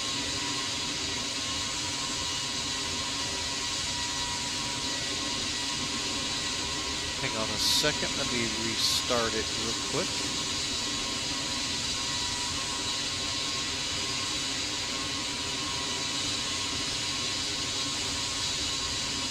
Gotta be kidding me.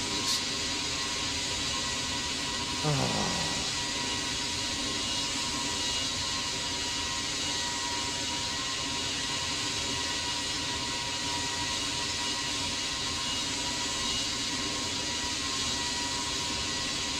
Try it one more time.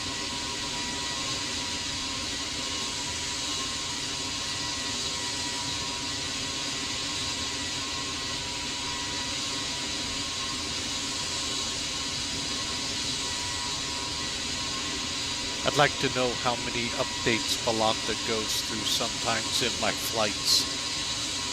Oh my goodness, that's right now the only thorn I have with Sim Toolkit is a lot of updates. And when they put one out there, it seems to kill things I have running.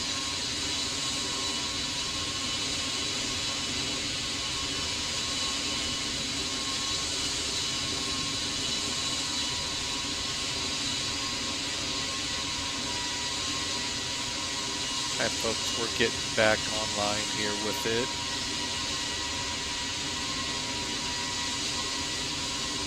There we go. Now let's try and see what happens.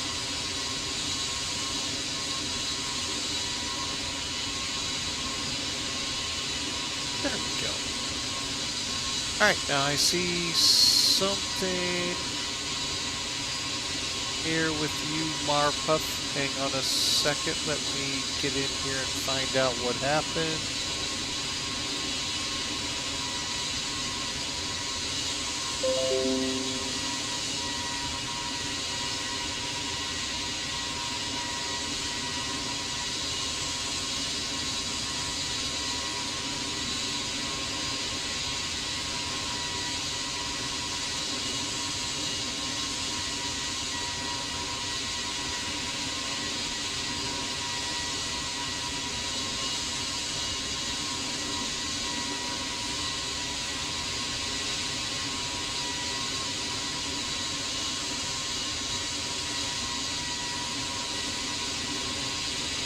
Oh, okay.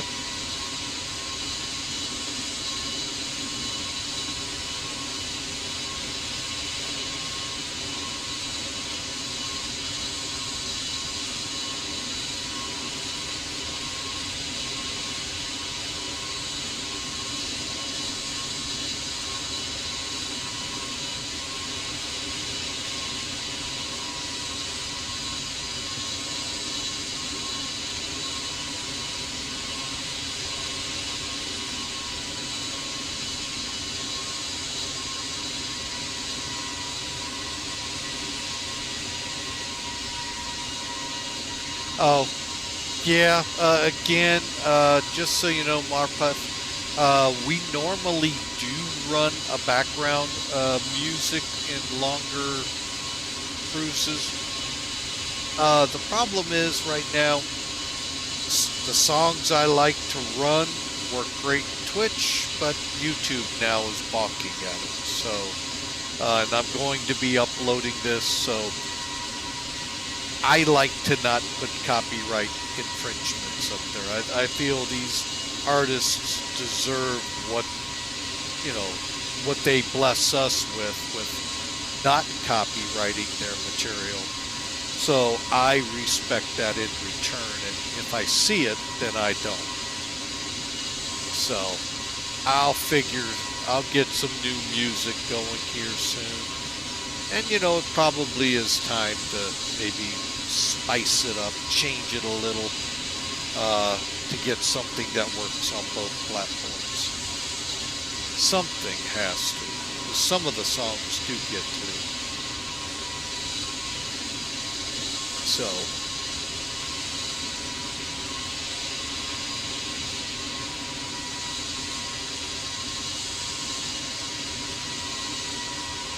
yeah, it's been an age-old problem. The two, like the, you know, it's the big dogs want to fight for supremacy, you know, and they don't realize that neither will ever be supreme.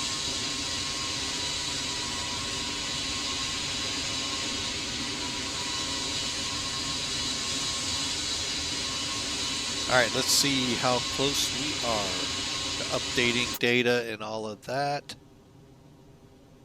All right, we're 63 out.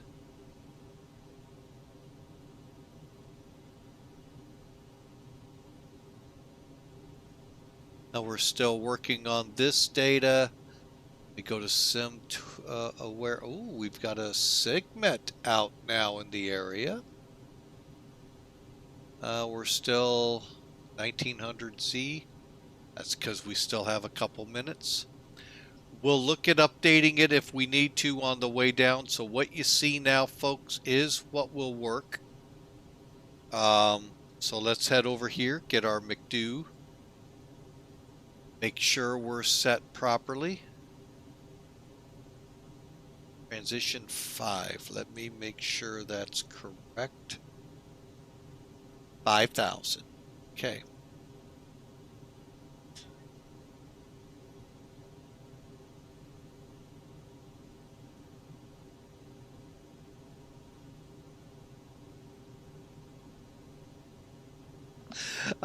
One of my daughters have decided to come over for a visit. Right, now things look right. There's the hockey stick I was looking for, folks. So at that point, or there before it, we'll start our descent.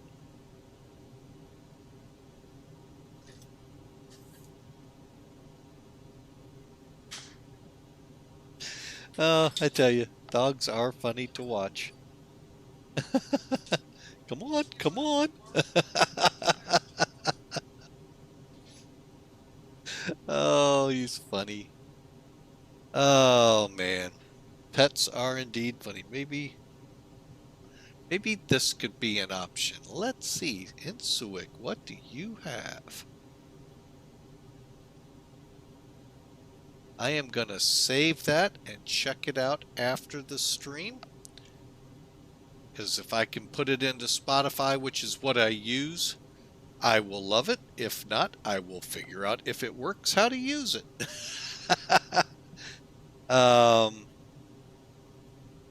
Yeah, I use, basically what I did is I went in with Pretzel. That's one of the big Twitch ones that they like. And I've started seeing that approaching Nirvana music, all of their music kept me from getting copyrights. And at most of the time, even over at YouTube. Not so now. Not so now. All right, so I'm going to save that to investigate. Oh, there we go. Got a couple things saved here that I'm working on. I run a little page here, folks, just to let you know that's how. So, we are into a commercial break, which hopefully that's a good timing on. We'll be able to go all the way through without an interruption. So we'll let that play out, and then, folks, we are going to set up for descent. I just realized, let's hope we can do this. Well, we can. I didn't balance the fuel tanks. Shouldn't be a problem, but we'll see.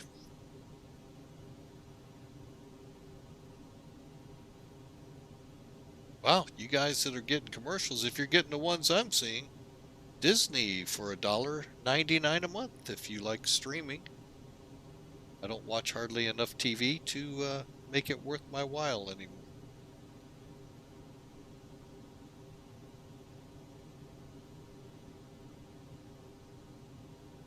All right, guys are back. So what we're gonna do, balance these tanks real quick. It doesn't take long. Oop, you know what it does take though? Getting on the fuel page. You see we're a little off here. So what I do is hit crossfeed. So now the fuel from both the left and the right fuel tanks is flowing into both engines.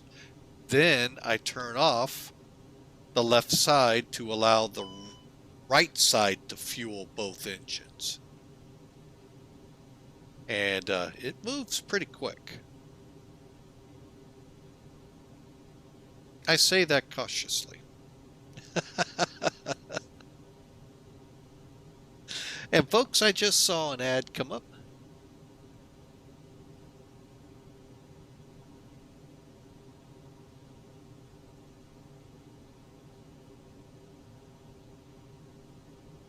Yeah, we're gonna look into that because I know YouTube has, but the problem is usually if it's good from YouTube's library, Twitch balks at it, and that's where the infighting comes on, and it's kind of annoying sometimes. So maybe I need to start a streaming platform.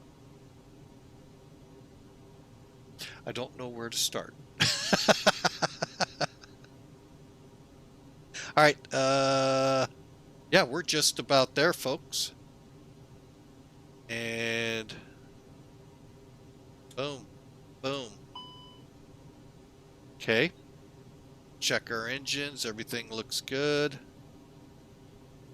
Okay, that was kind of silly on my part.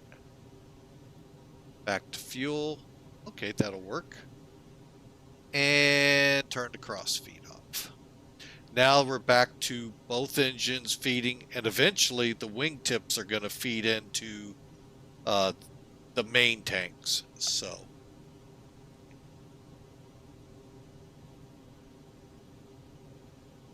all right, and we're still a few miles from top of descent.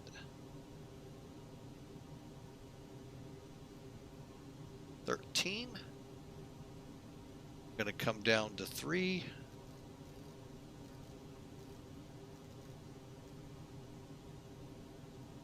Pushing over. All right, descent checks. All right, we are in auto. Well, we would be if that loose nut behind the stick there got on the stick. All right, auto showing here. Also, it's a lot easier to look this way. Your landing elevation auto is 12 o'clock with your dial here. So if you got it set straight up, you're right on auto. McDo arrivals performance are in. Top of descent winds. We can interject that and update it. You go to data, function, and then do your required. Boom. Your uplink is uploading and your wind data is uploaded. From here, we can also go to ATC COM, and we could work with the ACAR system. Problem is, not a lot of people use it that I fly, around, so I don't get a good use of it. But if we go here to the menu, this will get you back to your FMC stuff that you're used to. ATSU take you to where you can choose the ATC or the AOC. AOC will give you the weather. Click. Click. METAR. Wait for the asterisks. Return. receive. And here's hopefully the latest 20Z 330 at 12. And this is our latest weather, folks.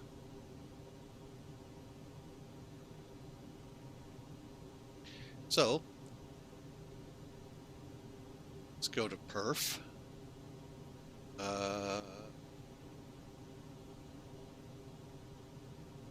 Next, sorry folks. Oop, we are on the right page. So it's 330 now at 12, so we can update this even though we're in the descent. Temperature showing 31. And that way we have the latest and greatest information, 1009. Being formulated, you know, and there, look, VLS is now still the same. Everything stayed the same.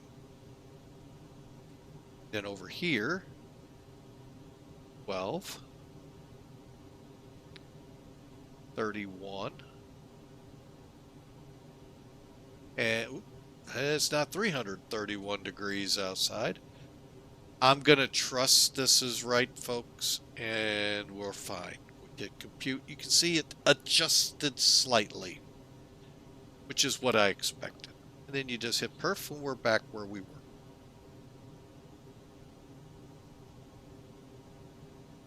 And we are starting our descent even harder through 32,000. And again, folks, that which you missed here, if you go to this link,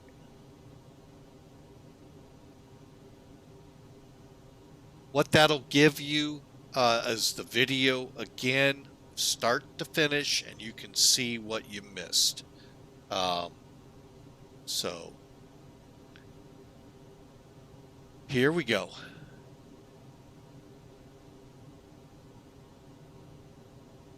And we just had a subscriber come into the YouTube channel, Marcio Felix. If I pronounced that right, I do not know when you put those little enunciation things, and I get it, that's your name, I get it, I don't know how to say it.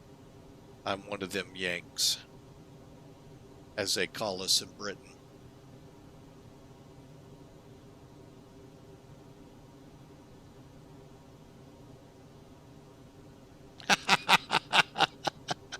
Well, thank you there, Marpuff. Appreciate it. And I just realized there's no R in the last three letters, so I've amended the way I say your. I'm doing my best. All right. Okay. Here's some cumulus. That's looking pretty good. I always like looking at it. That's really not bad at all.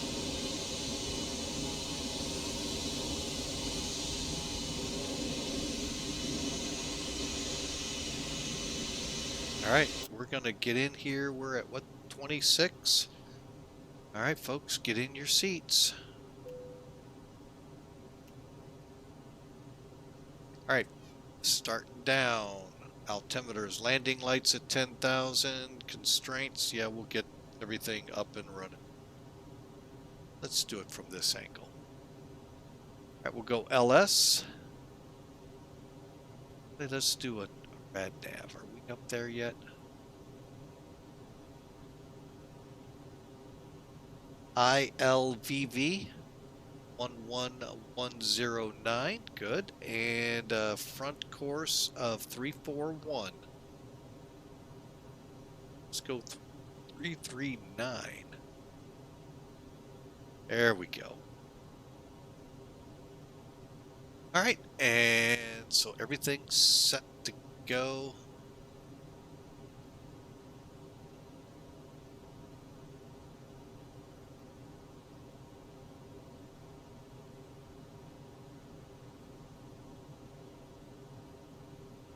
Now we're a little ways out. Let's get in closer.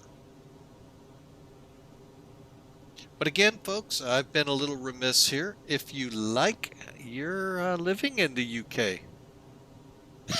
do a lot worse job saying your name. Oh boy. Oh, I don't feel as bad then, but I still feel bad when I don't get it right. The amount of national incidents I've caused from not being able to pronounce cities and stuff. Oh my goodness. Thank goodness I'm not really in a lot of trouble. I would be.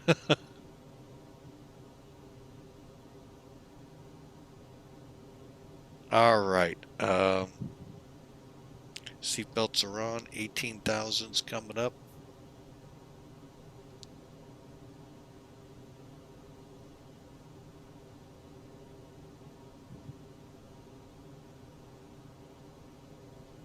Yeah, I just did a couple flights. One in. Oh, did I get in trouble with FATSIM? No, not. I mean, I didn't get in real trouble, but I didn't obey a hold short line that was instructed. So I got barked at, and on the way out I did so. Oh, no, I did something too on the way out, and I can't remember. So, but you know, it's always fun when you fly in a different airspace, the different ways controllers, you know, work. So, for instance, if you fly in North America, transition level, same everywhere, 18,000 feet. You fly in Europe, oh my gosh, does that transition level vary. South America, it varies. You really got to pay attention to ATISs, you got to pay attention to charts, and thankfully FMCs help out too. So I'll be right back, folks.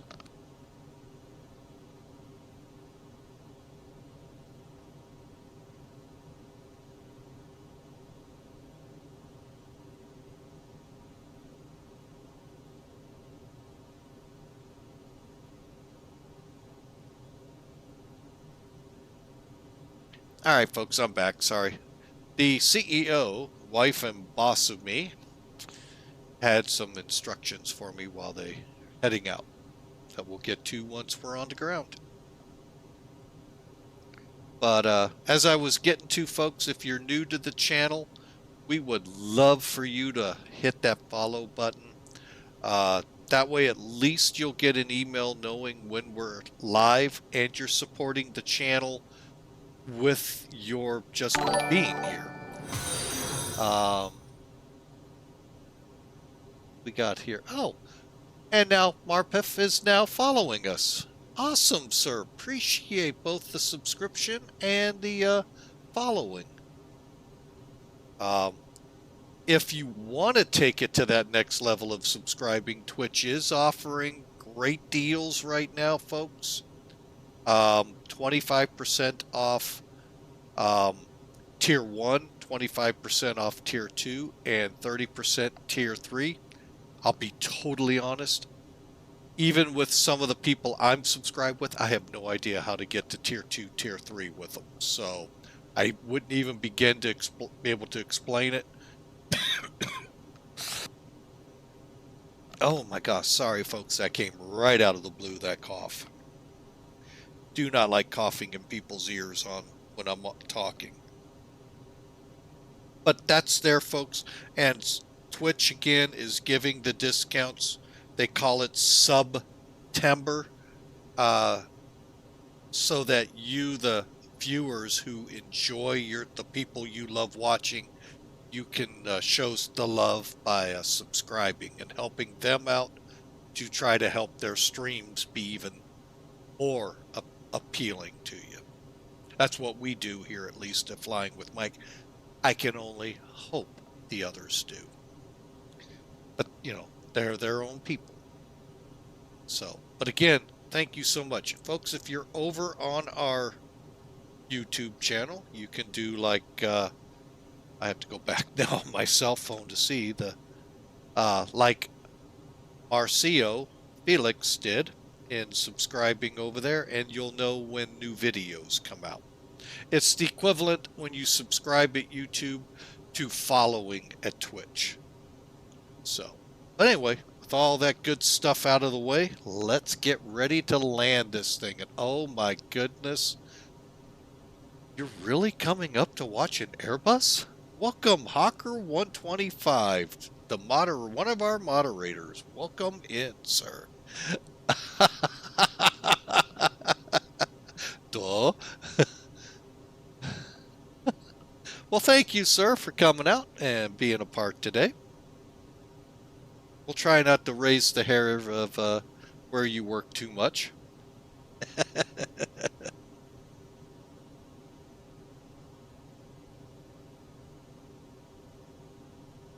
Oh, by then we'll be on the ground and done. No, just kidding. If you need to lurk, go right away. Go right ahead there, Hawker. Appreciate you popping in. But folks, the Discord channel there, hey, great invite. You can join us there. I monitor it all the time. I try to get to it when I can, especially if I'm at work. It can get real dicey when I can get to it. But again, there's another way you can.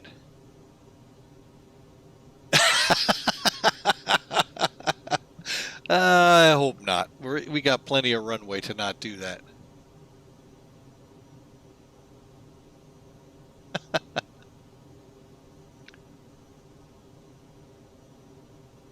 All right, folks. So we're getting in pretty tight. Let's get this dialed in a little bit. We'll rein in at 40.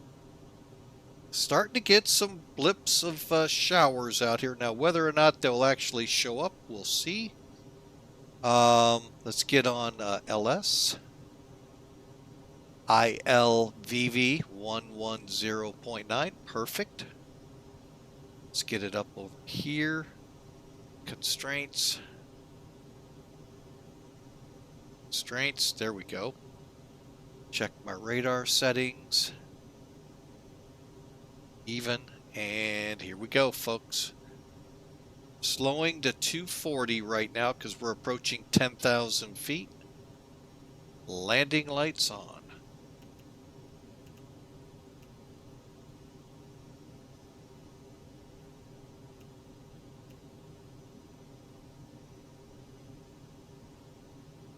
L who?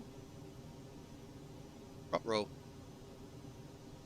L from Pillow Tower is on the airport near. Really?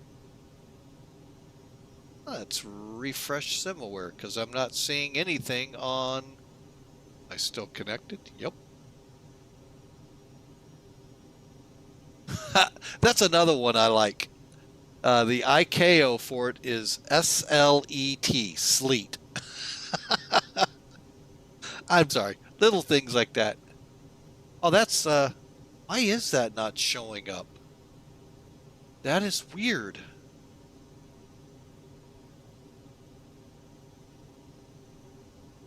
Hang on, hang on, give me a second here.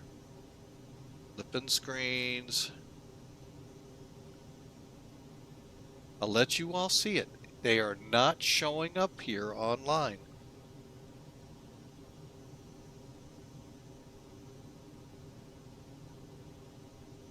Let's, real quick, airports.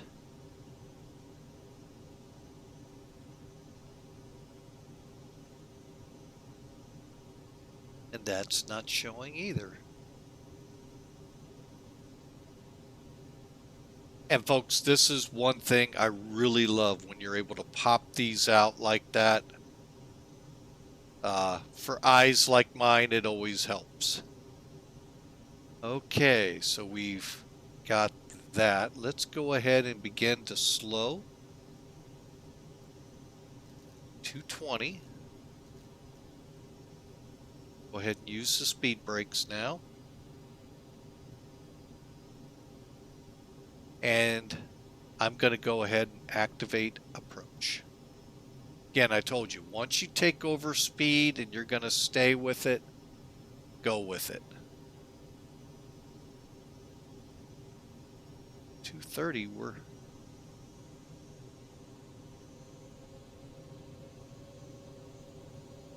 why are we yellow?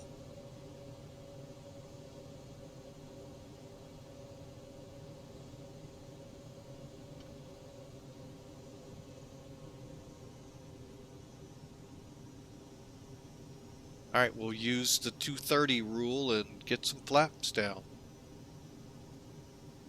And we're getting rain, as our radar shows. See what I mean, folks? Still no tower.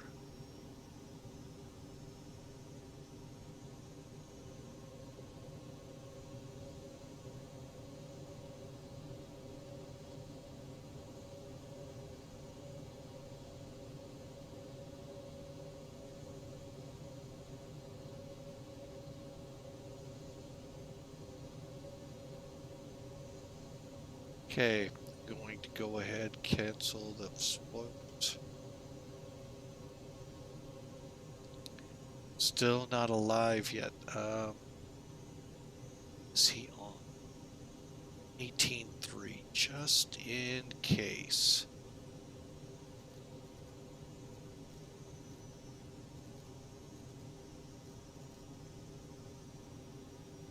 $300, okay. He may be one of those that just pops up on me and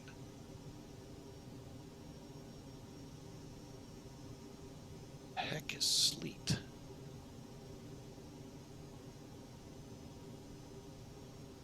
That is like due south of the airport. Holy mackerel. Why does it not show up on in here? Alright, well I'm going to give you all the best view possible. Okay, we can go into approach. I am going to take over heading.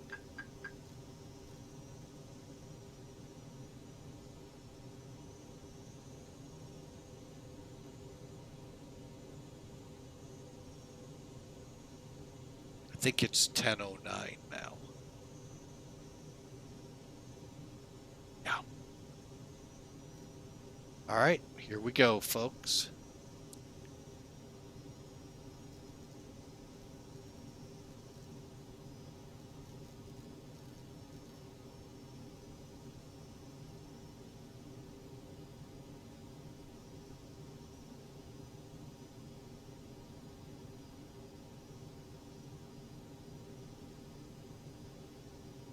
Last bit of slats here.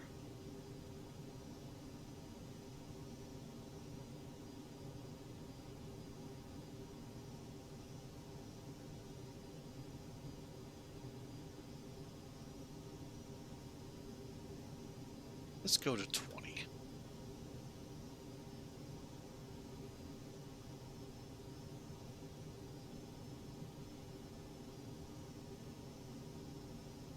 Alright, folks, we are about maybe a Vatsum X. Don't know, but that is just weird that he is not showing up.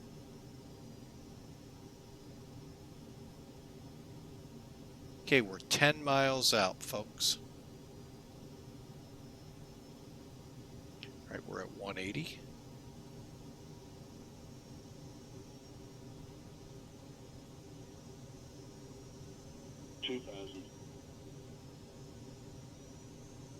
And again, now you see the above ground. Here's the above sea level.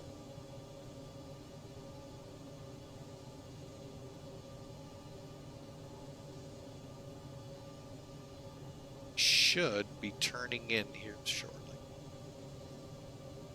Wait, we're not armed.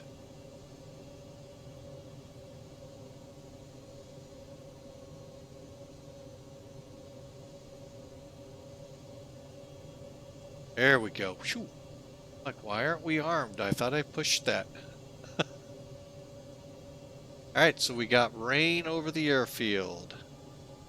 Laps 2. Let's go ahead and make sure the cabin's alerted.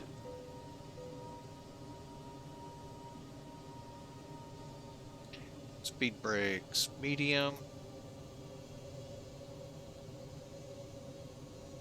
And up with that, down with the gear. Down to 40.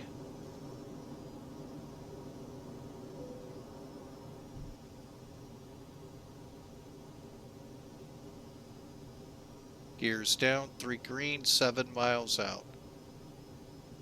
Viru traffic, Avanca 2. 5 mile final for runway 34.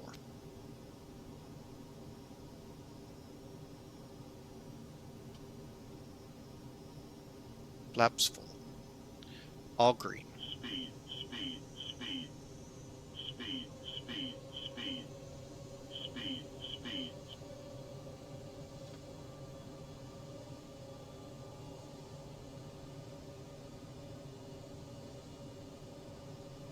There we go. All green. And runway in sight. Barely, but it's in sight. 1,200 feet and in the rain. Right, I'm gonna plane's mine.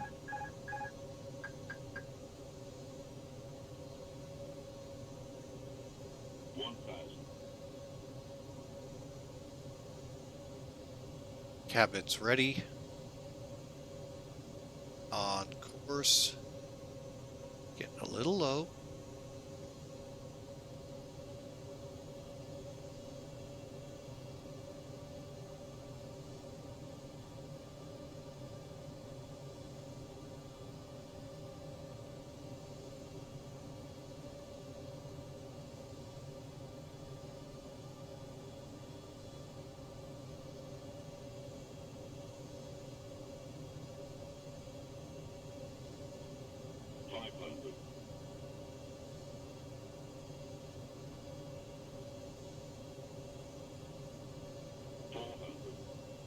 Landing. Stable.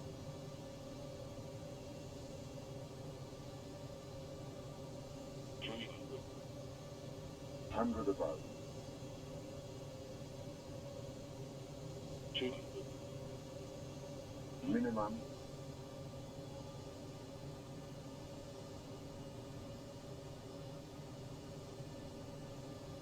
Oh, we got a nice little float. 50, 40, 30, Long landing. 20, retard, 10, 5.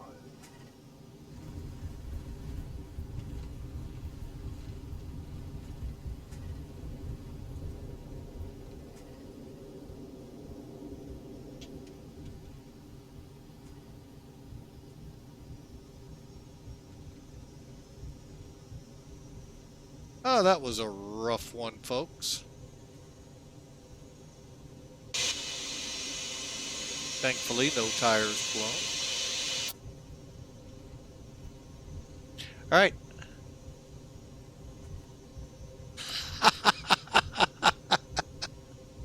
Oh, you know, we got a low-cost one that comes into the airport I work at, and I have to give those pilots still are pilots, and it's shameful for them to land hard. Just like I feel bad when I land hard. I know I can do better, but something hit the plane or I did something with the stick and it all of a sudden poofed a little bit up, and well, I knew I had 12,000 feet of runway, so I used it. We'll try a replay and see what happens here when we get to the gate. Oh, if I was a Navy pilot, that would actually have been a smooth landing.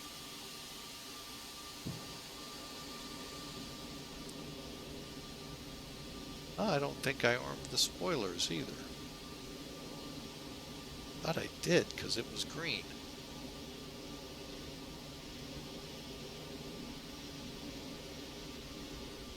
But as my dad always said, any landing you can walk away from, folks, was a good landing. Sorry, you can't beat that line.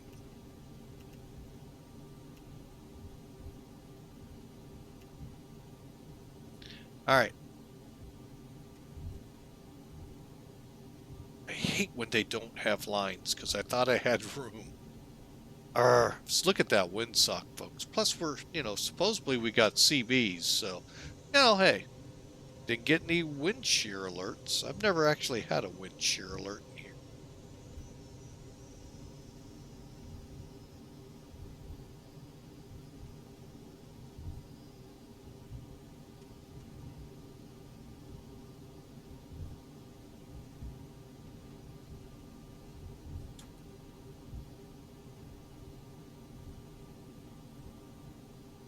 Alright, and we're headed right over to that little terminal there, folks. But they park both at the terminal and on the ramp, so you get wet.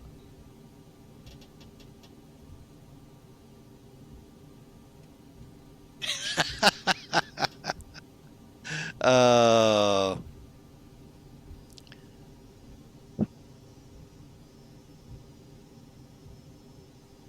Yeah, I've watched some of the horrible landings some of the pilots make, both in the US and over there. Usually there's a reason.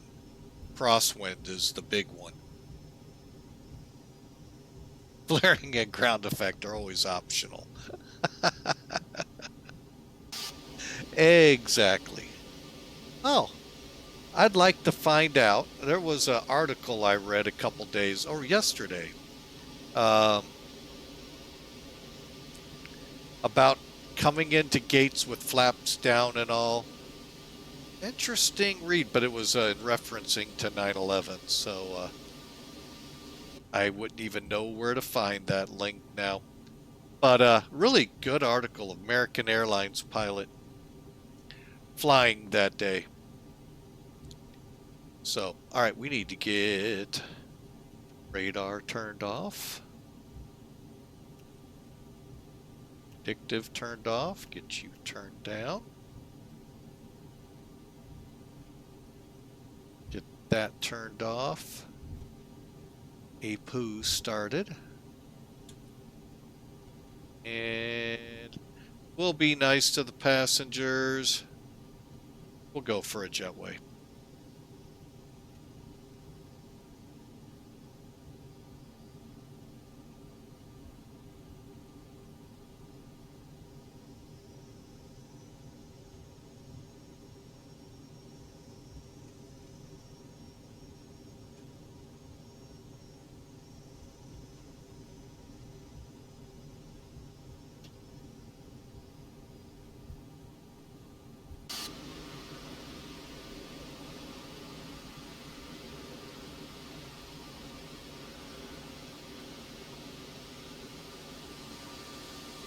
Yeah, we'll go into the middle here a little.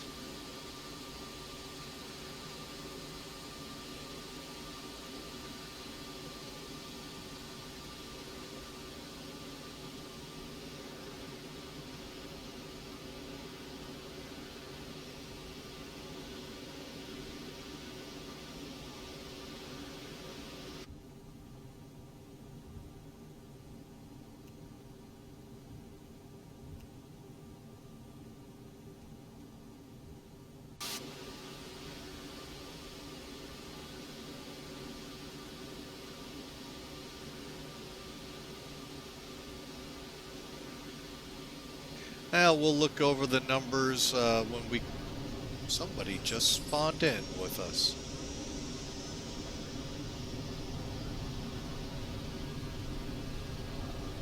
Brake set.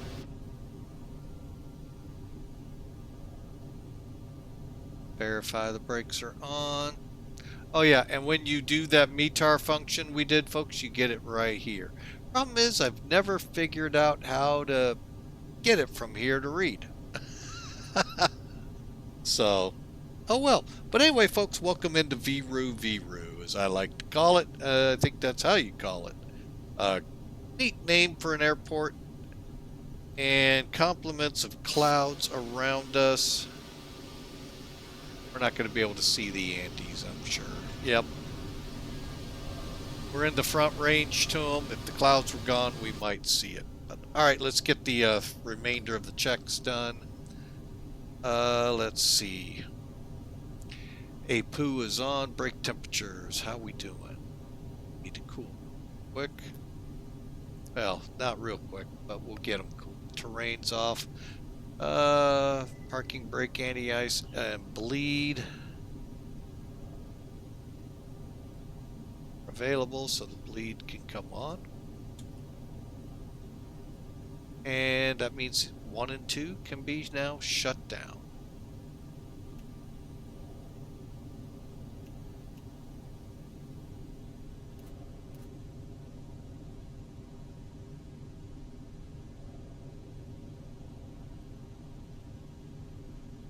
Okay, And finally, round out the aircraft. Wing lights off, beacons off.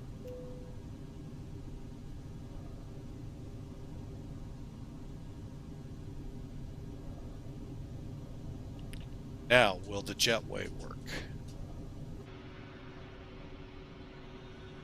Oh, it is.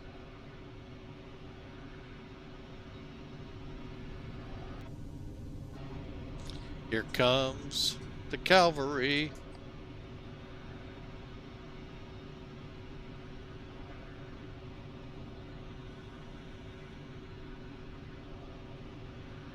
All right, who is next to us?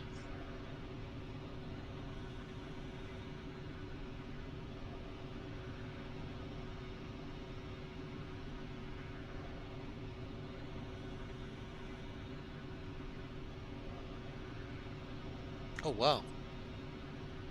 Cool. Gonna take a nice long ride to sleep.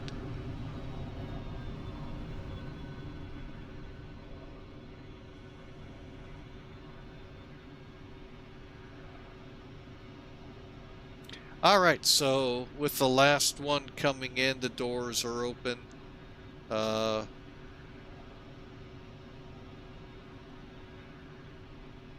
peeps can start exiting the aircraft. And we are going to just make sure we have everything done. Beacon, oh, lapse times. 1 hour, 41 minutes from takeoff and 1 hour, 49 minutes from break or parking break off from pushback. Okay, sim toolkit time.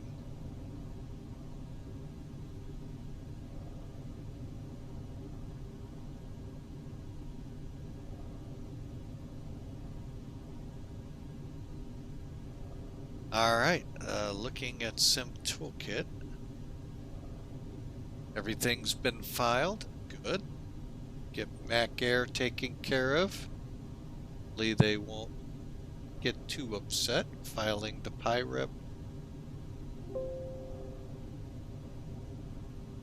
See what it said.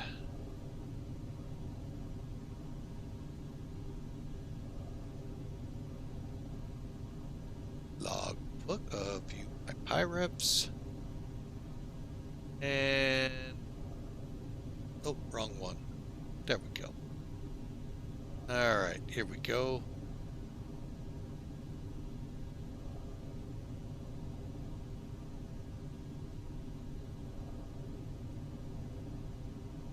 $581. A little rough on the wheels. Oh well. All right, so let's see what Sim Toolkit comes in at. Click on the flight, folks. Once it's, if you have to, you may have to finish the flight, but once you have it over here in your logbook, click on it, view your details, and it's going to give you the quick rundown. Landed really slow. That's part of the reason we fell out of the sky.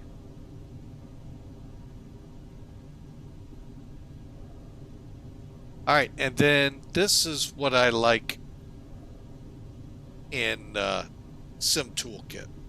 It gives you this nice graphic to show just how bad you did. Oh no, or how good. But here's your threshold. Here's where you touch down the green.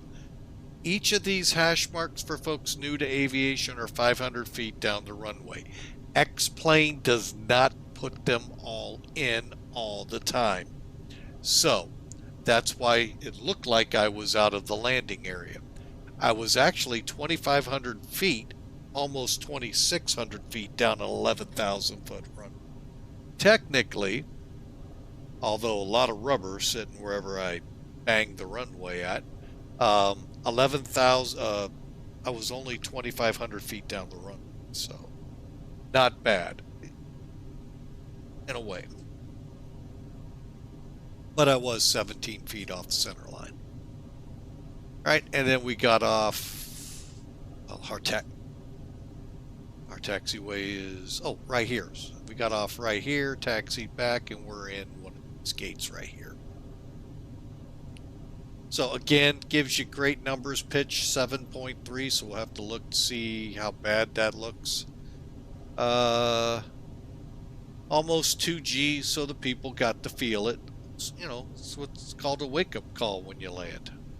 So, gotta wake you up, get you off the plane. Alright, so there we have the bad. Let's clean up the aircraft.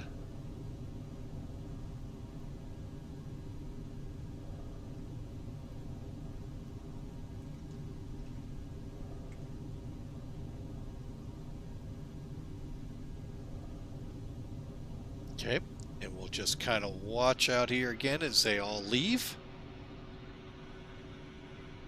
In the meantime, I'm going to come offline so I'm not a bother to him. Otherwise, it's going to automatically disconnect you, folks.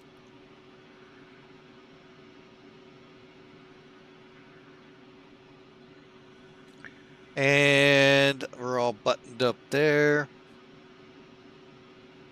Go ahead and pull the jetway. Just to make sure. Really? That's all it's going to pull away?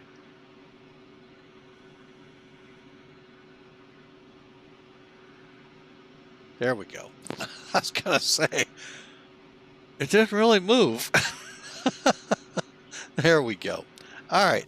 So we're going to try this, folks. It's a 50-50. I think a few other streamers out there put it more like 90-10. 90 that it won't work. 10% of the time it will work. We're going to find out. We've got a built-in recorder here, folks. So we can go back, in theory, and replay the whole flight again, or we can play wherever or redo the landings. And we're going to try. Looks like it's working.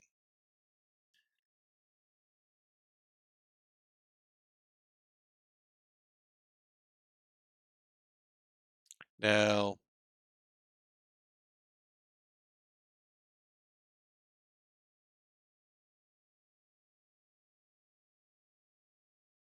all right, so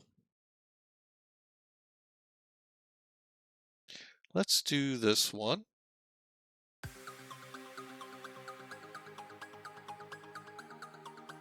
This hopefully will not get us in trouble.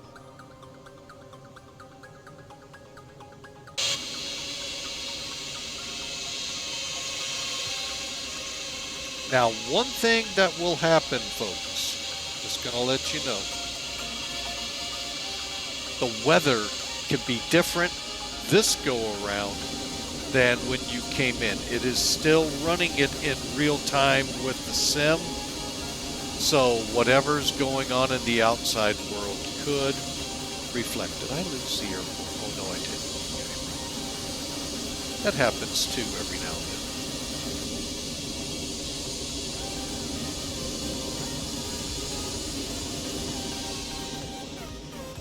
See how high we are here, folks? And here we go. We're going to start falling out of the sky. Ouch. Well, could have been worse. The gear could have collapsed. And a Hawker 125 view. Real high.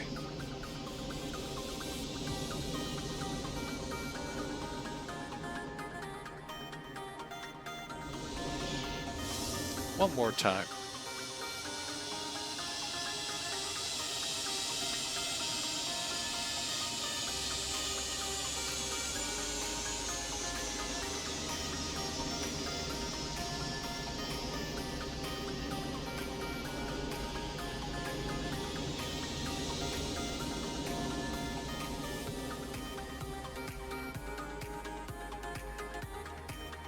And kabunk. All right, let's see what it'll look like to the passengers.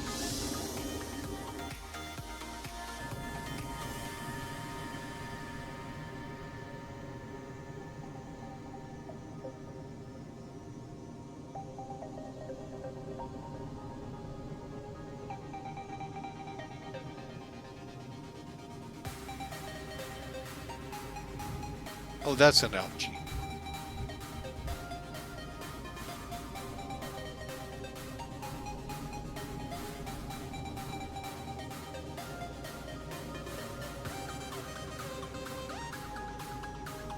Yeah, we're high. Oh wait, the song's sky highs. Hey, appropriate. Alright, there you go, folks. Let's roll it back one more time and we'll at least get one look at this where it should look pretty good. Unless... we'll see.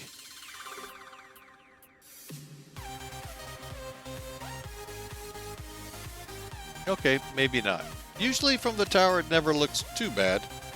Good wing flex though. Exactly there, Hawker. Very good wing flex. Maintenance will have to look at that too. But anyway, folks, welcome into Viru Viru, Bolivia. On the front range to the Andes Mountains. So, folks, I want to thank you all for coming out, spending time with us today on the stream. We're going to call it a wrap here and see what kind of trouble we can get into elsewhere. But I do want to thank Insuik for gifting a sub out today to Bad Attitude. Marpef for subscribing with his Prime and following us as well. Welcome aboard, and thank you so much for all the kindness and all that you all show here. We're going to get back in the gate here. We're going to wrap things up, and hope you all have a great day. God bless you all. We'll see you tomorrow with a new adventure. God bless.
We'll send it over to Duluth Fly as he's prepping for a flight.